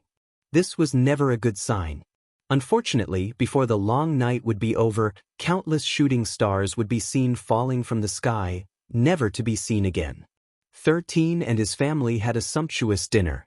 They didn't want to prepare a feast since that would make it seem that it was Mikhail's last supper. The atmosphere was quite lively, happy even, as if it was any other ordinary day in their lives. In the warehouse, Gerald had prepared the best weapons and equipment for his children. However, they were unable to equip it at this time because the one wouldn't allow anyone to cheat on their first and second wanderings. Any type of support would not be tolerated. The teenage boys and girls had to survive their first wandering on their own. 13 had given Mikhail and Shasha all the information he had on Solterra, raising their chances of survival. Although it didn't show on his face, he was slightly worried as well. Even so, he had to keep the confident look on his face to ensure that Mikhail wouldn't feel anxious. "Mikhail, you're strong," 13 said. "Come back to us safely." "Yes, brother," Mikhail nodded. "I promise." "Brother, be careful," Remy said as she hugged Mikhail tightly. The youngest of their family was already teary-eyed. Young as she was already aware that in a few minutes, her brother would disappear from their home. Mikhail hugged his little sister fondly and told her that everything was going to be okay. He even said that he would bring a souvenir back for her when he returned from his journey. Alessia wasn't able to stop herself and also hugged her son tightly. As a mother who loved her son deeply, it was impossible for her not to feel anxious. The only reason why she survived her first wandering was due to a stroke of luck. Gerald happened to save her from being eaten by a monster, and he only passed by because he got lost in a forest. Shasha was also quite anxious, but she didn't show it on her face. She was their family's cold beauty, who would eventually become a head-turner several years in the future. She had been Mikhail's sparring partner and understood that her brother wasn't weak. He had also fought against real monsters in the Leventis stronghold in preparation for this day. Even so, she still hugged Mikhail tightly and told him to be safe and always watch his back. Seeing that they seemed to have no intention of letting his eldest go, Gerald smiled faintly and joined the family hug. 13 was not someone to feel overly emotional, but the familial love in front of him reminded him of the time when his previous hosts were happy and holding on to the people they cherished and loved. "Brother!" Remy's call broke 13 out of his daze. The little girl was reaching out her hand toward him as if asking him to join them. Humans sure are troublesome creatures, 13 thought as he walked toward his family and joined the group hug. A minute later, the tolling of the bell resounded in the sky, making Gerald's and Alessia's bodies stiffen.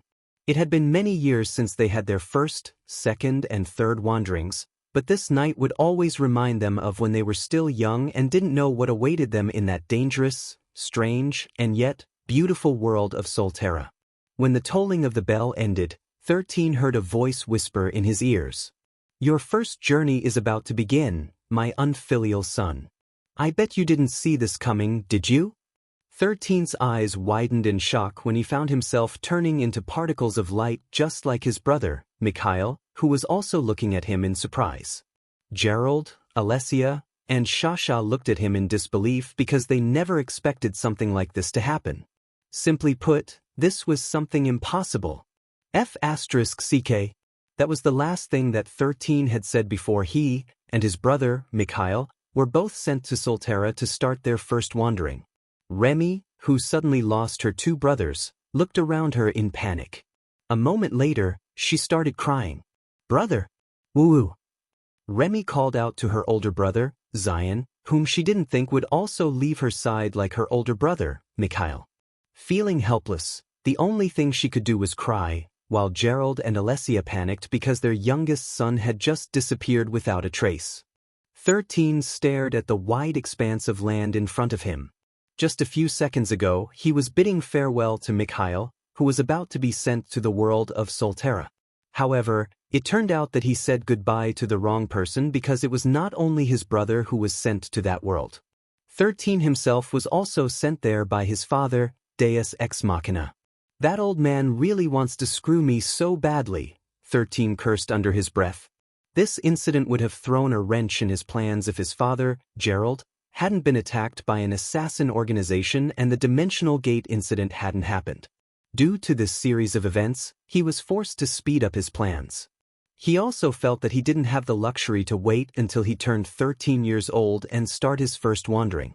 For this reason, he made his father train hard in order to create mythical ranked equipment.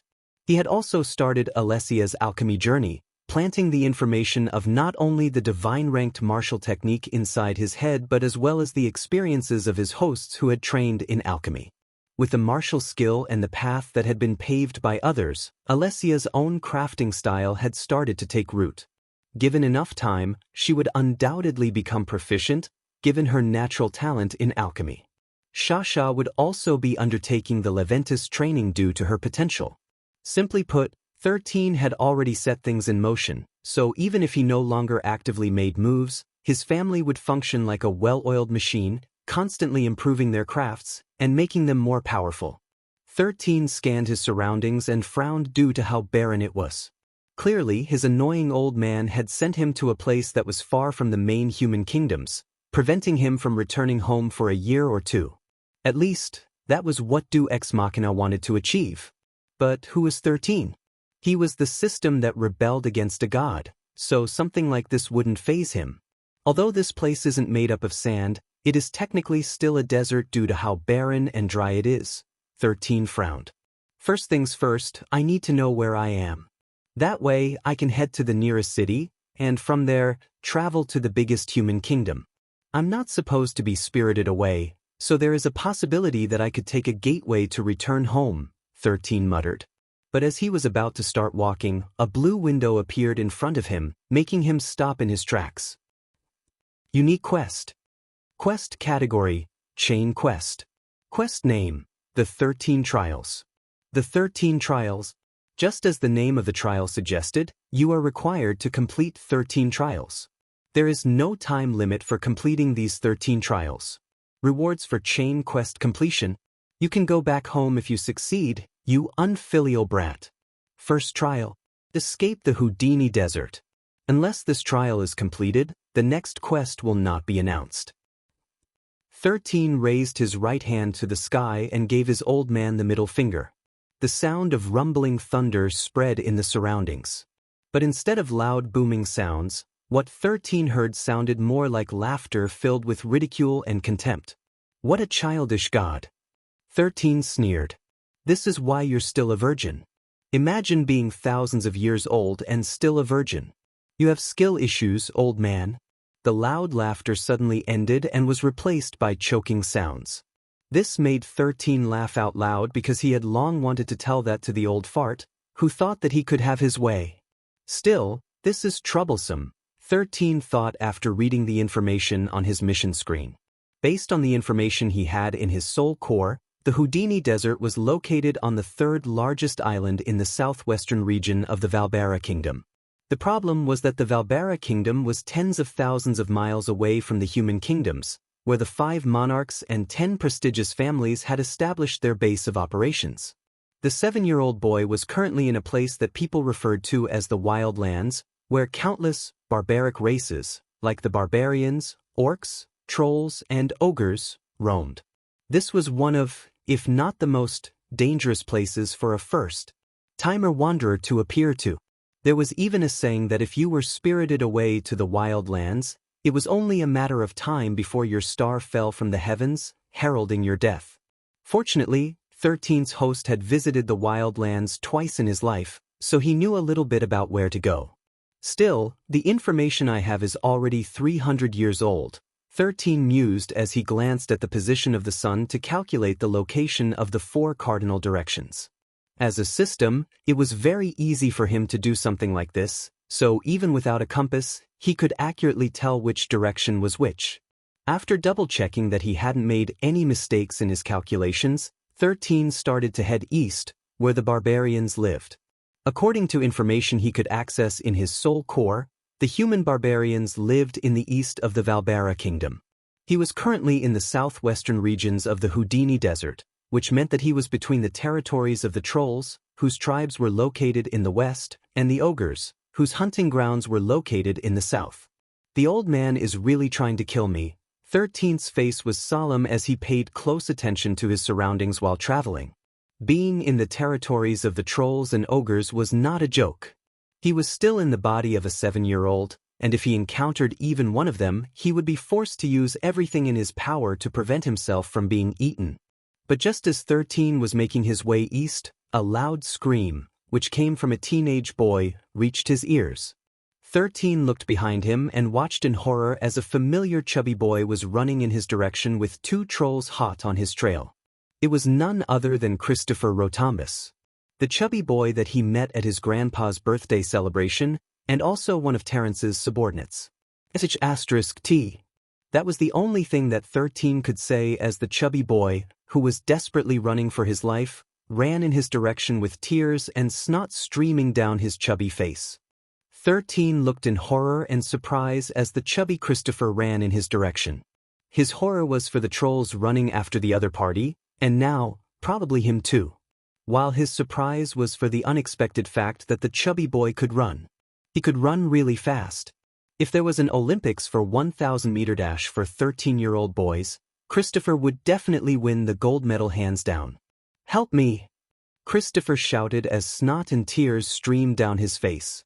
13 didn't even bother replying and simply ran away in a different direction. There was simply no way he could help someone with 2 trolls running after them. But Christopher, who had seen him, felt as if he had seen the light at the end of the tunnel and ran after him. "Don't leave me!" Christopher shouted. "I don't want to die." 13 glanced behind him as he continued to run.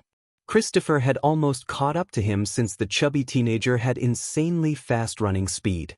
After looking at the 2 trolls running after them, 13 noticed something that made him breathe a sigh of relief. The 2 trolls seemed to be injured, so they were unable to run as fast as they could. Perhaps they had a skirmish with an ogre and got injured as a result. It was thanks to their injuries that their speed was lacking and so couldn't catch up with the 2 children, who had managed to gain a safe distance away from them. Because of this, the 2 trolls decided to stop chasing them and went to look for something easier to hunt. 10 minutes later, "I thought I was going to die," Christopher panted for breath as he leaned on a boulder. He was in a complete mess and looked very pitiful. 13, on the other hand, kept watch on their surroundings, making sure that there were no signs of trolls or ogres in the vicinity.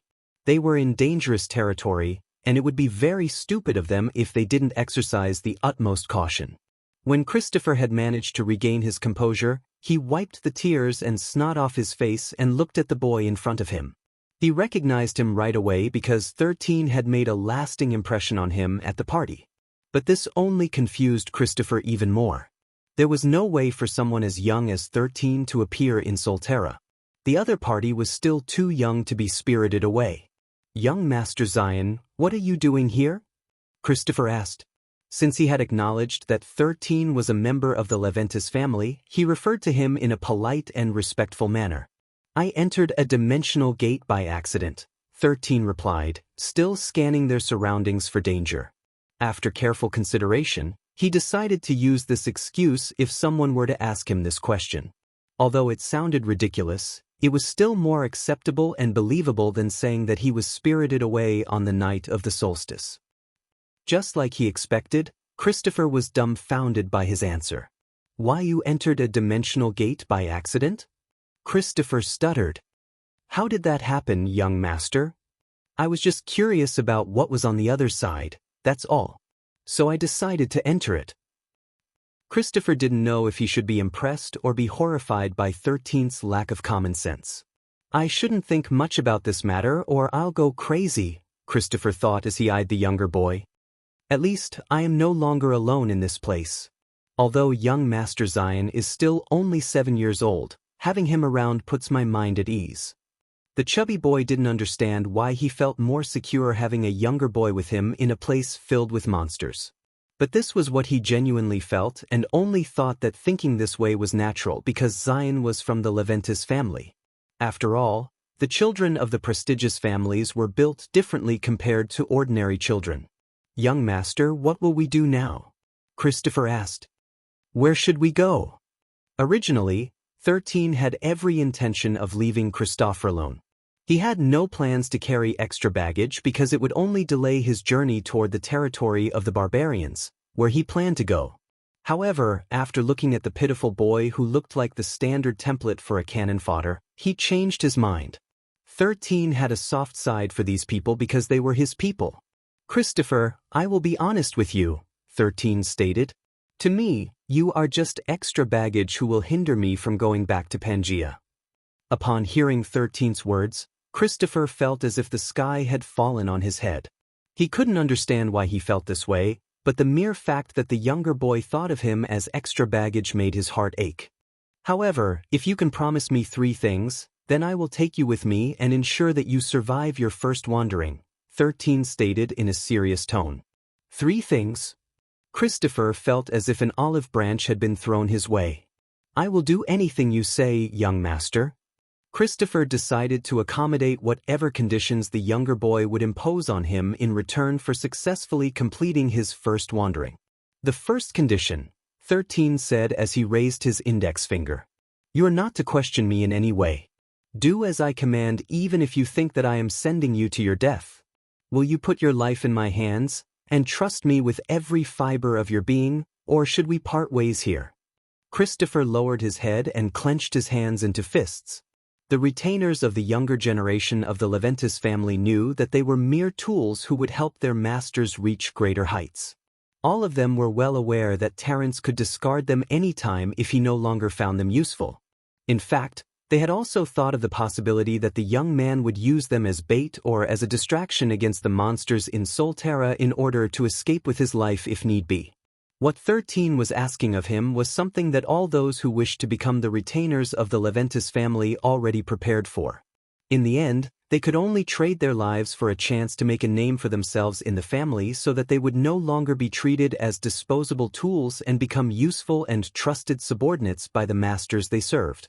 Young master, are you saying that I should swear my allegiance to you and break my ties with young master Terence? You can continue to be Terence's subordinate. This is just a deal until both of us return safely to Pangea. I help you clear your trial, and you help me to get home. This is what you call an equivalent exchange, no? Christopher sighed in relief because he didn't want to break ties with Terence. His relatives had worked hard just so he would get a chance to become a retainer of the Leventis family, and he didn't want to let them down. His mother was currently in the hospital, and only the funds from the Leventis family ensured that she would receive the best medical help in Oakheart City. Christopher loved his mother so much that he sacrificed himself in order to cover her medical bills. I can't die here, Christopher thought. Mom will be lonely without me. I'm the only one she has in this world. After steeling his nerves, he nodded his head, but he still looked at the boy in front of him with pleading eyes. Young master, I will do as you say. But my mother is in a hospital in Oakheart City, Christopher stated. I'm the only one that she has, so please, don't use me as monster fodder. I want to take care of her for years to come. 13's gaze softened a bit after hearing Christopher's statement. He also had hosts who had this kind of family setup. In fact, one of his hosts was called Sun Jinwoo, and he had to take care of his mother, who was in a coma, and sister, who was still in high school.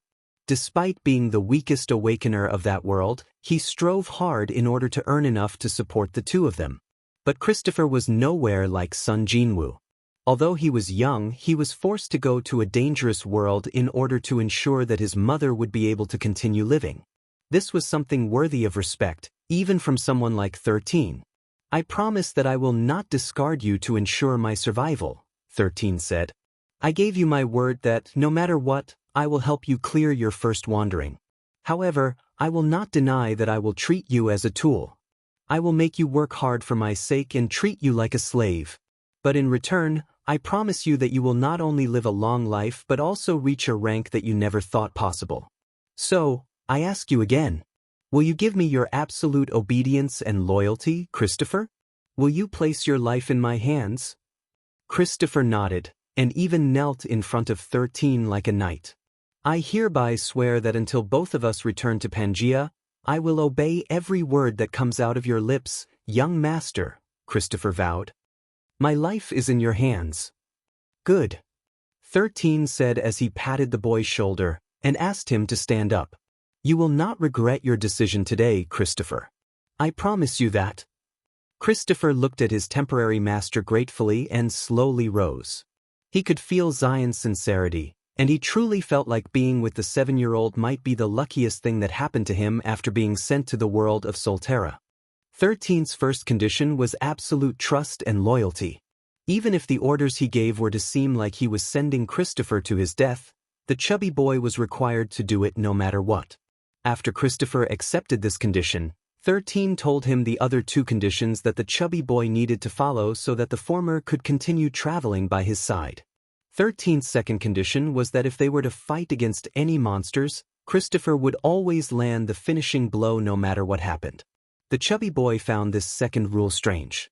Although facing off against monsters was dangerous, it was still advantageous for him if he landed the last blow on them. It was due to monster drops. Items, weapons, and avatars drops would be obtained by the person who landed the killing blow on a monster. This was an absolute rule for those who were chosen to become wonders. So how could Christopher possibly turn down such an advantageous offer? In fact, he even thought that Zion was doing this on purpose so that he would have enough funds for his mother's treatment. This touched Christopher's heart, and he vowed to do his best to send Zion back safely to Pangea. The third condition was that no matter what 13 did, Christopher would not tell a soul about it, even if it were the patriarch of the Leventis family. This last condition piqued Christopher's interest, but he still firmly nodded his head to accept this condition. As the 2 continued their journey, they spotted a hint of greenery in the distance, prompting them to walk in that direction. When they got nearer, they found a small oasis with crystal-clear water. Christopher didn't run to drink water right away. Instead, he observed the surroundings as well as the bottom of the oasis, to check if there were any monsters that were lurking beneath it. After seeing the chubby boy being cautious, 13 gave the other party a nod of approval. As expected of a retainer trained by the Leventis family, 13 thought. He at least understands the basics. After making sure that he sensed no monsters in his surroundings, Christopher drank a few sips of the water to check if it was safe to drink. Only when he felt no drastic changes in his body did he motion for his young master to drink some of the water as well. 13 scooped up a handful of water and drank sparingly. He and Christopher had been walking for a while without water, so it was a good thing that they had found a source of water after a few hours of traveling. But they also knew that this place was too good to be true. The desert was filled with wild animals, and all of them needed to drink water. Since this place contained water, it was only natural to think that the monsters in the surrounding area frequently visited this place in order to quench their thirst. The ranks of the desert trolls in the Houdini Desert ranged from rank 1 up to rank 3 monsters. The 2 trolls that ran after Christopher earlier were rank 2 monsters. It was only because they were injured that they were unable to catch up to him. 13 assumed that they might have fought other trolls or an ogre, leading them to suffer such injuries. With Christopher by his side, 13 might be able to defeat a rank 1 monster if he had a weapon in his hand. Fortunately, there were plenty of rocks that could be used as a projectile. One of his offensive martial techniques was called Cheap Shot Savant. With this technique, 13 was confident that he would have a fighting chance if the right conditions were met. After making up his mind, he told Christopher his plan, which made the chubby boy's face turn pale. However, he still nodded his head, believing that great adversity created great opportunities. Let's start our preparations, 13 said. Yes, young master, Christopher replied. It was an established fact that not all monsters in Solterra were jinns. Just like Pangea, the origin of jinns seemed to have stemmed from a dimensional gate opening in Solterra, which was how they managed to arrive in this world. Some jinns then bred with the local monsters of Solterra, and through it, new variations of monsters were born, and their numbers grew. These monsters even had their own respective kingdoms, which were ruled by powerful jinns and magents, who were as strong if not stronger than the human monarchs. But they were still too high up in the rankings for 13 to worry about. What he wanted to do right now was to use the oasis as a stage to gather resources that they could use on their journey. To do that, they would have to take a gamble, which could cost them their lives if they were unlucky. A few hours later, the one child and one teenager pair were resting on the shade of two separate trees in the oasis when they saw something moving in their direction. It looked like a monitor lizard with black and orange scales covering its body. Through his database as a system, he was able to identify the monster that had appeared, making his face turn grim.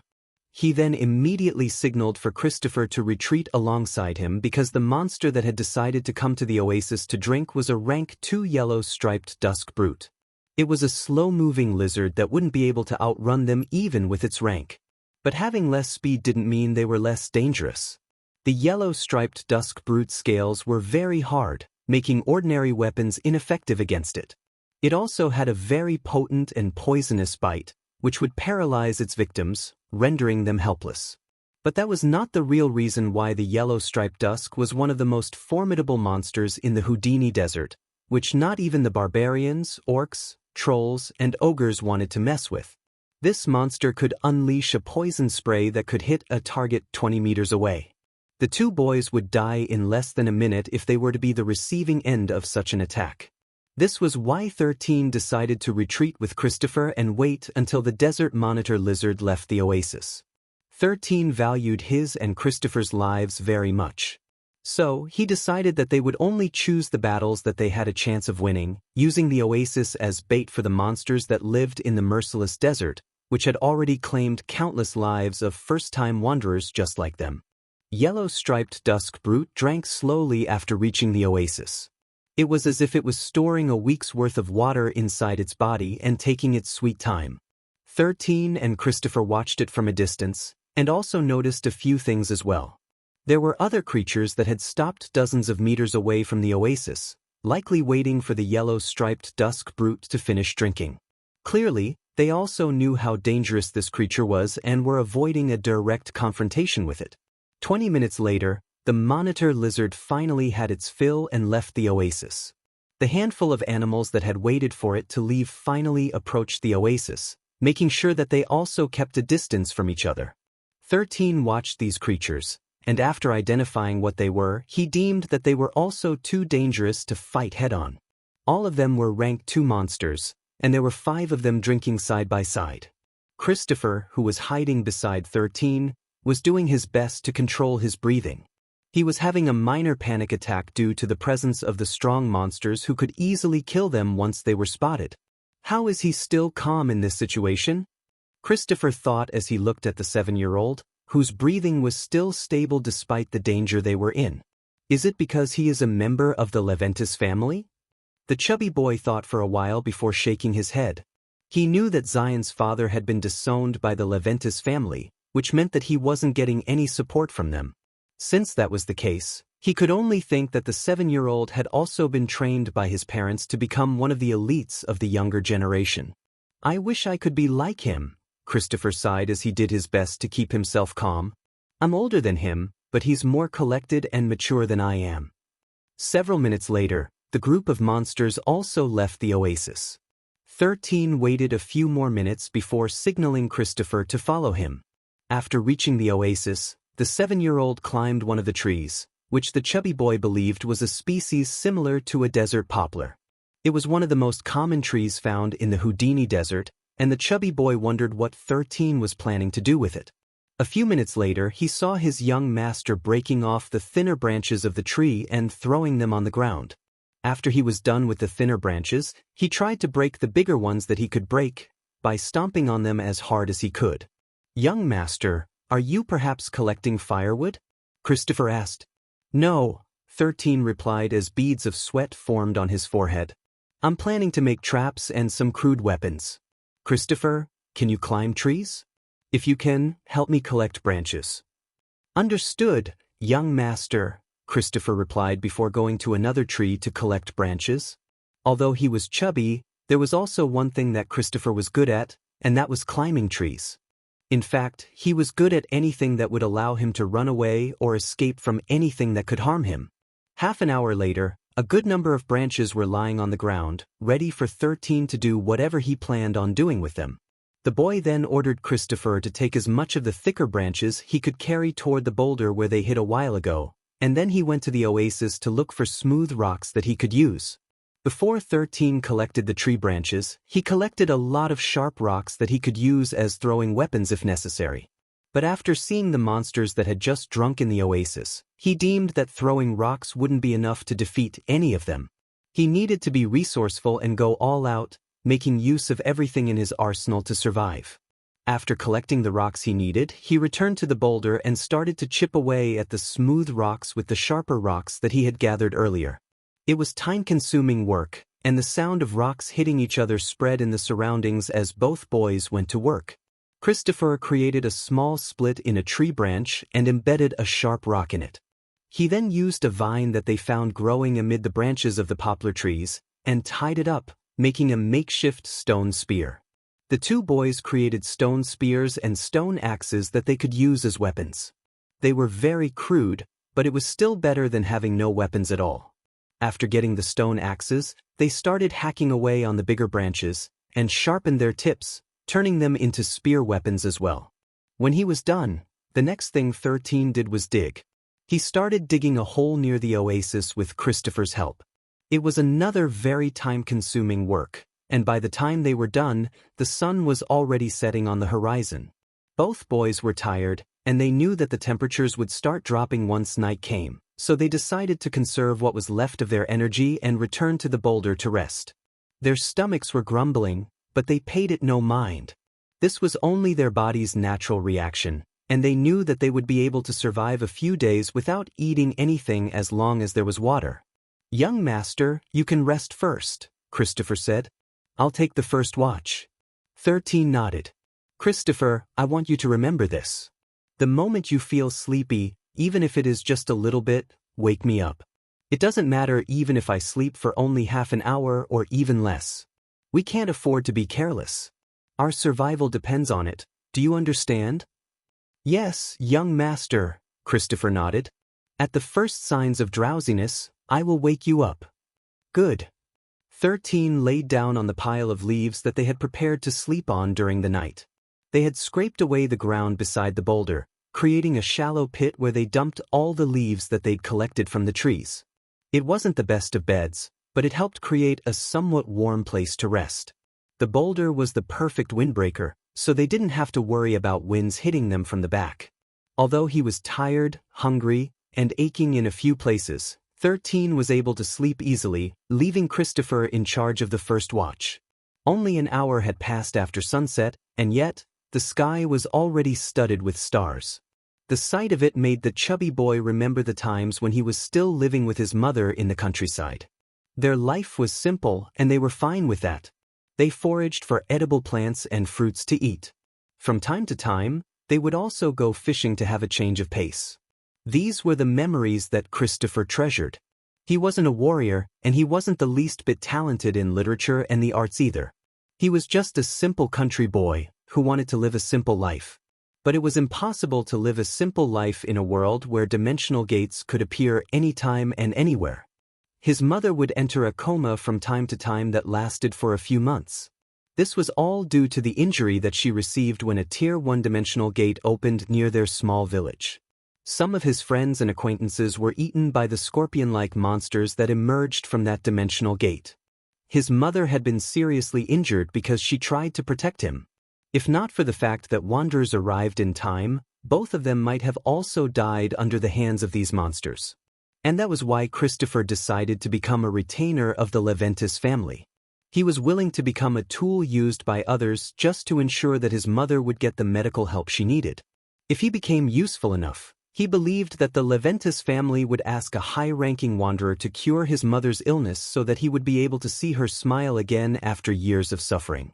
Glancing at the sleeping boy a few meters away from him, Christopher wondered if his master, Terence, would have done the same thing Zion did if they were in the same situation. No. He would have done things differently, Christopher thought. I'm sure of it. With these thoughts in his mind, the chubby boy paid extra attention to their surroundings. Although night had come, the light of the stars and the 2 moons was still bright enough to allow him to see in the darkness.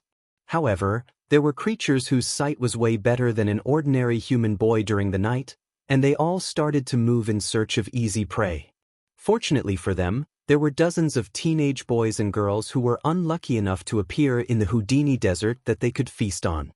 Back in Pangea, dozens of shooting stars could be seen falling in the sky, letting everyone know that somewhere out there, several teenagers had died on the first day of their journey in Solterra, never to be seen ever again. 3 hours after 13 closed his eyes, he felt his body being shaken by someone.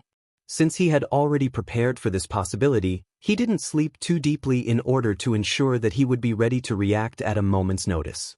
He glanced at Christopher. Instead of saying anything, the chubby boy pointed at the sky. 13 followed the direction he was pointing at and saw 3 flying monsters in the sky. They were circling around the oasis, and although they were too far for him to discern what type of monster they were, he could estimate that they should at least have a wingspan of 5 to 6 meters. They have long necks, so they might be condors or vultures, 13 thought. Condors and vultures were basically the same species. However, the term condors was used for very large vultures, and from what 13 could tell, these flying monsters would be at least 2 meters tall if they stood on the ground. Not wanting to make any sound, 13 pressed a finger over his lips, letting Christopher know about his intention. The chubby boy nodded and simply held one of the stone spears they had made earlier firmly in his hands, ready to defend himself if the monsters were to sweep down from the sky and attack them. 13 was certain that the flying monsters had already noticed them. But since they weren't attacking yet, it meant that they were still sizing them up if they were a threat to them or not. At least rank 1 monsters, 13 thought. Rank 2 monsters are more aggressive. Also, they are not jinns. If they were jinns, they would have attacked us long ago. Jinns love to eat humans more than they love to eat other monsters. For them, humans were a delicacy. Regardless of their rank, they would not miss the opportunity to feast on a human's flesh. The only exceptions were the Magians. They were the type of jinns with very high intellect, even capable of learning languages and conversing with the other races in Solterra. Some of them even formed mutual and beneficial partnerships with humans and entered a non-aggression pact with them. After thinking of this possibility, 13 was able to breathe a little easier. He was not afraid to face off against rank 1 monsters since he was confident that he could defeat one even with his 7-year-old body. But this was only true for one-on-one battles. Currently, there were 3 of these flying monsters circling the oasis. He wouldn't dare to fight all 3 of them at the same time. For now, the 2 children and the 3 flying monsters eyed each other. A few minutes later, another creature appeared on the oasis, which broke the stalemate. A troll. 13 immediately recognized the monster even with the dim light. It was smaller than the trolls that had chased after them earlier that day, which made him think that it was a rank 1 monster or a peak rank 1 monster. Trolls were one of the strongest rank 1 monsters. If 13 were to use the Remington family's scoring system, the rank 1 trolls of the Houdini Desert would have around 90 to 95 points. After seeing the troll, the 3 flying monsters began to change their flight patterns. "Get 2 spears," 13 commanded in a volume that only Christopher could hear. "The flying monsters are going to attack the troll." 13 himself picked up 2 spears before slowly making his way towards the oasis, ready to take advantage of the battle that was about to take place. The 3 flying monsters didn't hesitate to attack the troll because they were already familiar with it. This meant that they were confident about taking it down and feasting on its flesh. 13 watched calmly as the 3 flying monsters took a nosedive toward the troll, who had also sensed their presence. A moment later, the 2 sides clashed, making the troll cry out in anger and pain. In the past, the Houdini condors and vultures were purely scavengers and would only eat the carcass of dead monsters. However, due to the Houdini Desert's natural state, this species evolved in order to adapt, giving them stronger bodies to actively hunt for food. Their favorite prey were the orcs, as well as rank 1 trolls who wandered off alone away from their tribe. Although some of these battles were not always in their favor, they usually had a higher chance of winning against their opponents thanks to their aerial superiority. With 3 condors fighting together, it was already guaranteed that the troll would be the one to suffer in their exchange. However, this particular troll was different from the others. It was a peak-grade troll and was only a step away from becoming a rank 2 monster. Although it had been hurt when the 3 condors attacked it at once, it still managed to land a blow on one of them, which sent the latter crashing toward the ground. Just as it was about to tackle the fallen monster, the two other condors became more aggressive and attacked it ceaselessly, forcing it to defend itself from their sharp beaks and talons. 13, who was still a distance away from the fallen condor who seemed to have broken one of its wings, gripped his stone spear tightly. If he attacked now, there was a chance that the two other condors would shift their attention to them, which was potentially the worst-case scenario. "Don't do anything," 13 said softly to Christopher. "Wait for my orders." Christopher nodded and did as he was told. The troll was putting up a good fight, but its entire body was now a bloody mess. One of the condors became bold and dove with its talons, prepared to grab the troll's body so that it could drop the other party from the sky. It almost succeeded in its plan because it managed to grab its target just like it planned. However, just as it was about to soar upward, the troll did something unexpected. It forcefully twisted its body to give the condor an upward smash with its club. It hit the latter's neck, breaking it instantly. They were already at dozens of meters in the air, so the fall made the troll suffer serious injuries, breaking one of its legs. The last condor was angered by the death of its comrade, so it swooped down from the sky with the intention of killing the troll once and for all. In a last desperate attempt to survive, the troll propped itself into a kneeling position and raised its weapon for one final blow using its full strength. When the claws and the wooden club clashed against each other, a pained cry escaped the condor's lips. The troll had successfully landed a direct hit, aiming for the condor's right leg. However, it still managed to use its talons to leave a deep cut on the troll's neck, making the latter howl out in pain. Just as the condor tried to force itself to flap its wings to fly upward, a stone spear flew toward its head, accurately hitting one of its eyes. It was an unexpected attack that came from one of the humans that it had been observing earlier. 13, who had been biding his time, started to run toward the condor that he had blinded, with Christopher hot on his heels. They only had one shot at this, so they didn't hesitate to go in for the kill before their enemies could regain their composure and shift their attention in their direction. 13 made sure to meticulously calculate the strength he was going to use so that the condor wouldn't die from his spear throw. With its right leg broken and one of its eyes blinded, the monster was in a sorry state, but it could still escape. This was something that 13 didn't want to happen, so he immediately threw his second spear and aimed it at the joint of its wing, which was connected to its main body. Using his entire body weight to empower his spear throw, 13 made sure that his attack would hit his target, and hit it hard. The divine-grade martial technique, cheap shot savant, wasn't called a divine technique for nothing. Even with the strength of a 7-year-old, it was very deadly when the one using it was a skilled expert. Due to using his entire body to create more force to his spear throw, 13 almost fell face-first toward the ground due to the momentum of his throw. However, he had already expected this to happen, so he curled up his body and rolled harmlessly on the ground while Christopher ran past him. 13's aim was true and landed on its target, making the condor screech and crash on the ground. Christopher roared as he thrust his spear forward, aiming for the back of the condor's head using everything he had. The moment the spear tip hit the monster's head, it shattered, making Christopher's eyes widen in shock.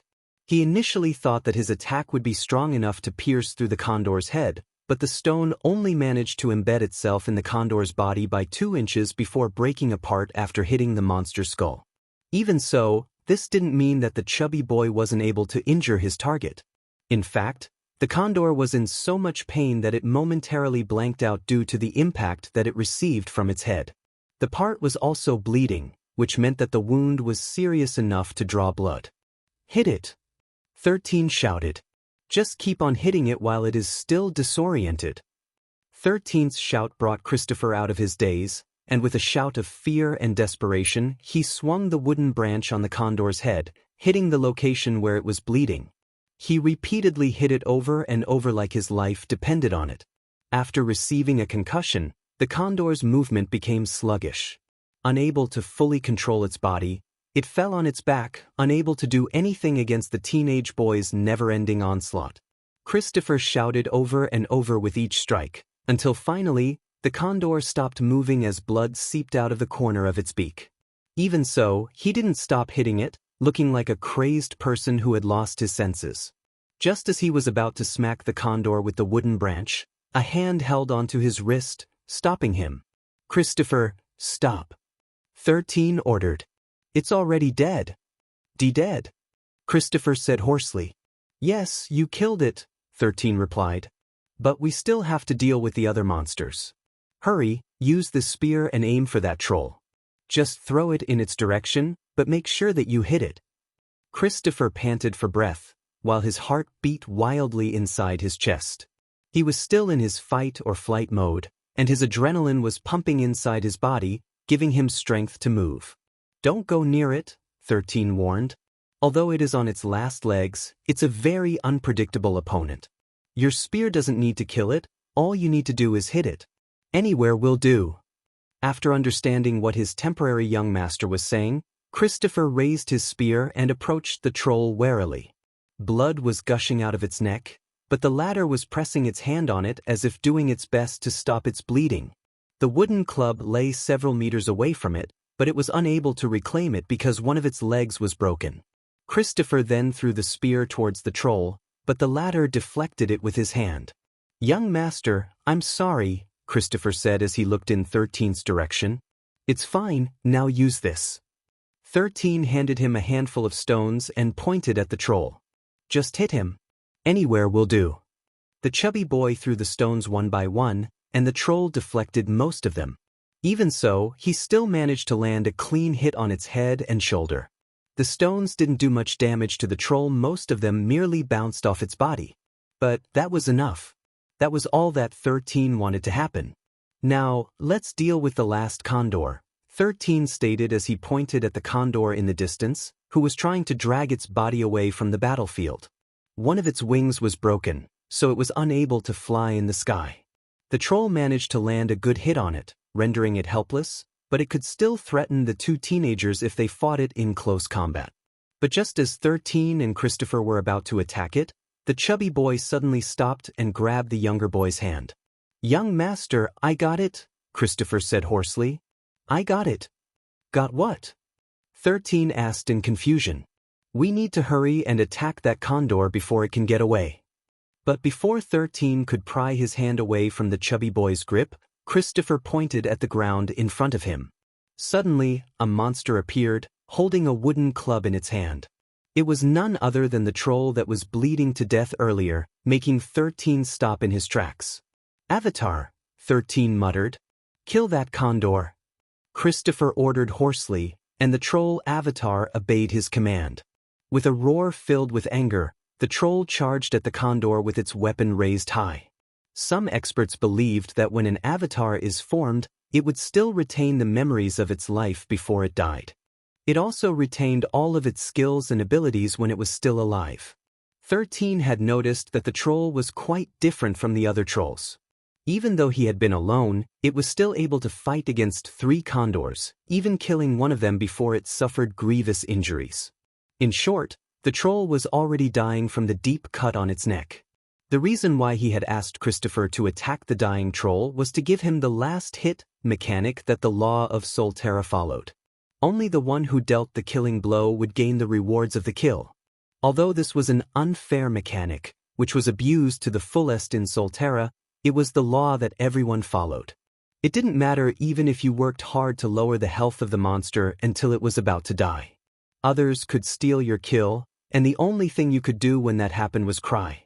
Since Christopher was the last one that dealt damage to the troll, it didn't really matter if it bled to death afterward. The one who had landed the last blow was Christopher, so any rewards would directly go to him. Getting an avatar by killing a monster was a 1 in a 1,000 chance. So, although the percentage was very low, an avatar could still be gained if you were lucky enough, or if the new generation god, Arengisus, loved you enough. Seeing that it had no choice but to fight, the condor screeched and used its sharp beak to peck the approaching troll. But its opponent was well versed in fighting on solid ground, so it dodged the condor's attack before smashing the flying monster's head with the club in its hand. A loud cracking sound reverberated in the quiet night as the condor's skull broke due to the force of the troll's attack. The condor let out one last dying screech before its body fell on the ground, dead. The troll then raised its club high up in the air and shouted a war cry of victory. 13 glanced in the location where the troll's body was located earlier and didn't find it anywhere. Only the blood stains on the ground remained, which proved that it was still there a minute ago before transforming into an avatar, entering Christopher's personal spatial storage. It was where all the item drops from monsters went after a wanderer succeeded in killing it. The only thing that couldn't be stored in there were the monster cores, which should be stored in a separate container or storage ring. It's finally over. Christopher slumped on the ground and panted for breath. Beads of sweat were streaking down the sides of his face, despite the coldness of the night. This was his first battle, and he would live to tell his tale if he ever found his way back to Pangea, where his sick mother must be waiting for his return. After the last condor had been dealt with, 13 asked Christopher to make the troll rip off the monster's wings so that they could use them as beds and blankets for the night. Having an avatar was a game changer, and Christopher was extremely lucky to get one after their first battle. With the troll's addition to their party, a lot of things became much easier. Knowing that the corpses of the condors might attract several monsters, 13 asked Christopher to make the troll rip off the condor's legs so that they could cook the meat and use their sharp talons as weapons. As for their bodies, they were dumped hundreds of meters away from the oasis in order to prevent monsters from swarming the place to fight over the fresh corpses, whose legs and monster cores were taken away from their bodies. After this was done, 13 asked Christopher for more information about his avatar. Usually, avatars had active and passive abilities. Knowing more about their new ally was of great importance to 13 because it would allow the troll, whom the chubby boy named Brutus, to be part of his strategy when dealing with other monsters or threats. Since he couldn't see the stats of the monster, he had to ask Christopher to tell him everything he could see from his status screen. "Young master, Brutus has the passive ability called Evolver," Christopher said with a big smile on his face. "He can evolve the same as wanderers as long as he consumes enough monster cores. Isn't he amazing?" "You lucked out big time, Christopher," 13 replied. "Monsters with the ability to evolve are few and far between. Usually, when people get avatars, the monster's rank will remain the same until the end of time. This was also why avatar trading was a very lucrative business in both Solterra and Pangea. Wanderers who had grown stronger than their avatars no longer had any need for them. They were useful in the early stages, but their value diminished greatly in the long run. This was especially true for rank 1 monsters, who would no longer be of use after their masters had stepped into the higher ranks. Aside from Evolver, Brutus also has the Guts ability, which prevents it from dying instantly from one-hit kills, Christopher explained. "That is all, young master." 13 pondered for a bit before looking at Christopher with a solemn expression on his face. "Christopher, when you clear your first wandering, remember this," 13 said. "Do not show Brutus to Terence. If you do, he would likely force you to hand your avatar over to him. If you don't want that to happen, make sure that you never let anyone know that Brutus has the Evolver ability. This is for your own good." The chubby boy nodded his head firmly. He was a bit scared, but he also didn't want to hand his first avatar over to Terence, who was his true master. "Let's sleep," 13 proposed. "It has been a tiring day. Just ask Brutus to keep watch and wake us up if it senses any danger in the surroundings." "Understood, young master," Christopher replied. It had truly been an exhausting day, and both children were both physically and mentally drained after their first day in Solterra. Because of this, it didn't take long for the chubby boy to fall asleep. Heck, he even started snoring. 13 was in the same boat. As soon as he laid down on the fluffy and comfortable feathers of the condors they had killed, he fell asleep after half a minute. Unfortunately, his rest didn't last long because he felt himself being shaken by someone. Thinking that Brutus was waking him up because another monster had appeared in the oasis, 13's eyes immediately shot open and he immediately propped himself up. But, just as he was about to scan his surroundings to better understand the situation, he found himself staring at the face of a white rabbit, whom he hadn't seen for 2 years. "Laplace demon," 13 muttered before raising his head to look at the giant fireball floating above him. "The one. It's good that you still have your wits on you," Laplace demon chuckled. "I'm sure you already know why you're here, no?" 13 nodded. What happened? Why was I sent to Solterra? Isn't there a rule that only those that are 13 years old can have their first wandering? Laplace Demon nodded. It is as you say. This is the first time that something like this has happened, and it's because of interference from your father. We didn't know how he did it, but on the night of the solstice, he changed your age from 7 to 13. Because of this, the law of wanderers deemed you ready to embark on your first wandering. The one had already confronted your father and given him an ultimatum. 13 arched an eyebrow. What ultimatum? The giant fireball hovering above 13's head snorted.